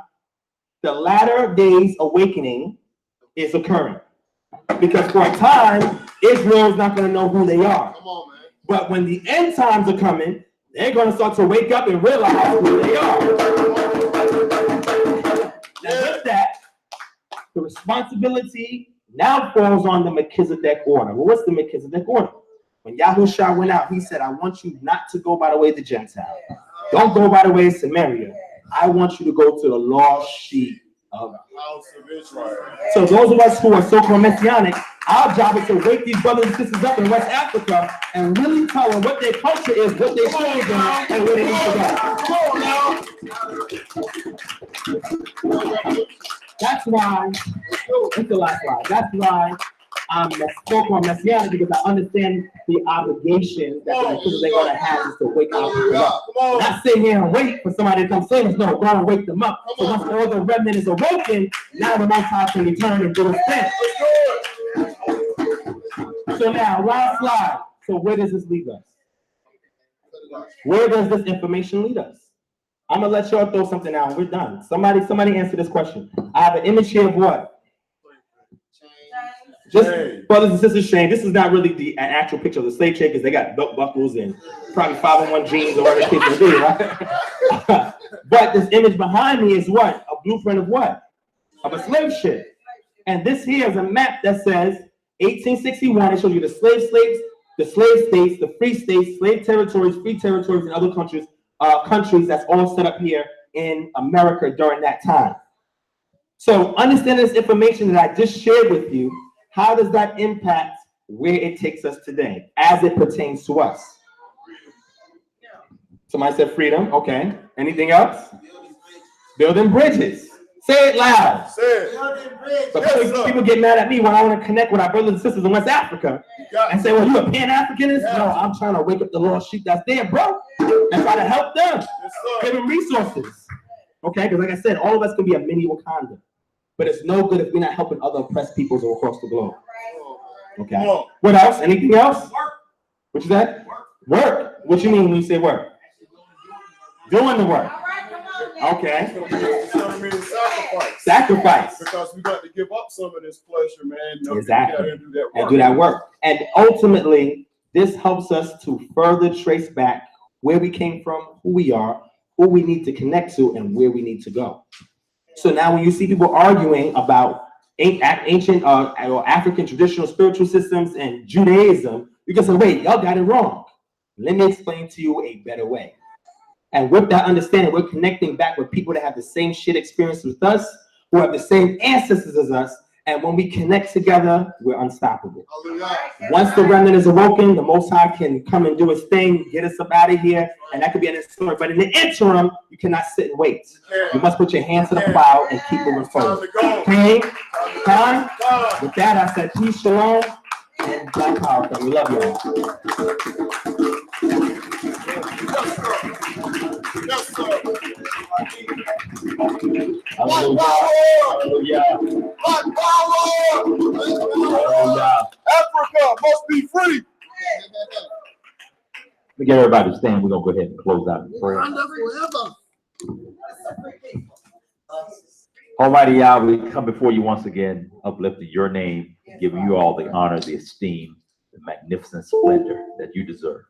Father, continue to be with us and lead us, guide us on your set apart day. Thank you for the message that we received today. Give us a better understanding of who we are and where we came from. Continue to be with us, lead us and guide us. Bless everybody as they go forth from this place. Bless the food we're about to receive. Fellowship. Father, we thank you for all of this. We pray. Hallelujah. Hallelujah. Hallelujah. Hallelujah. Hallelujah.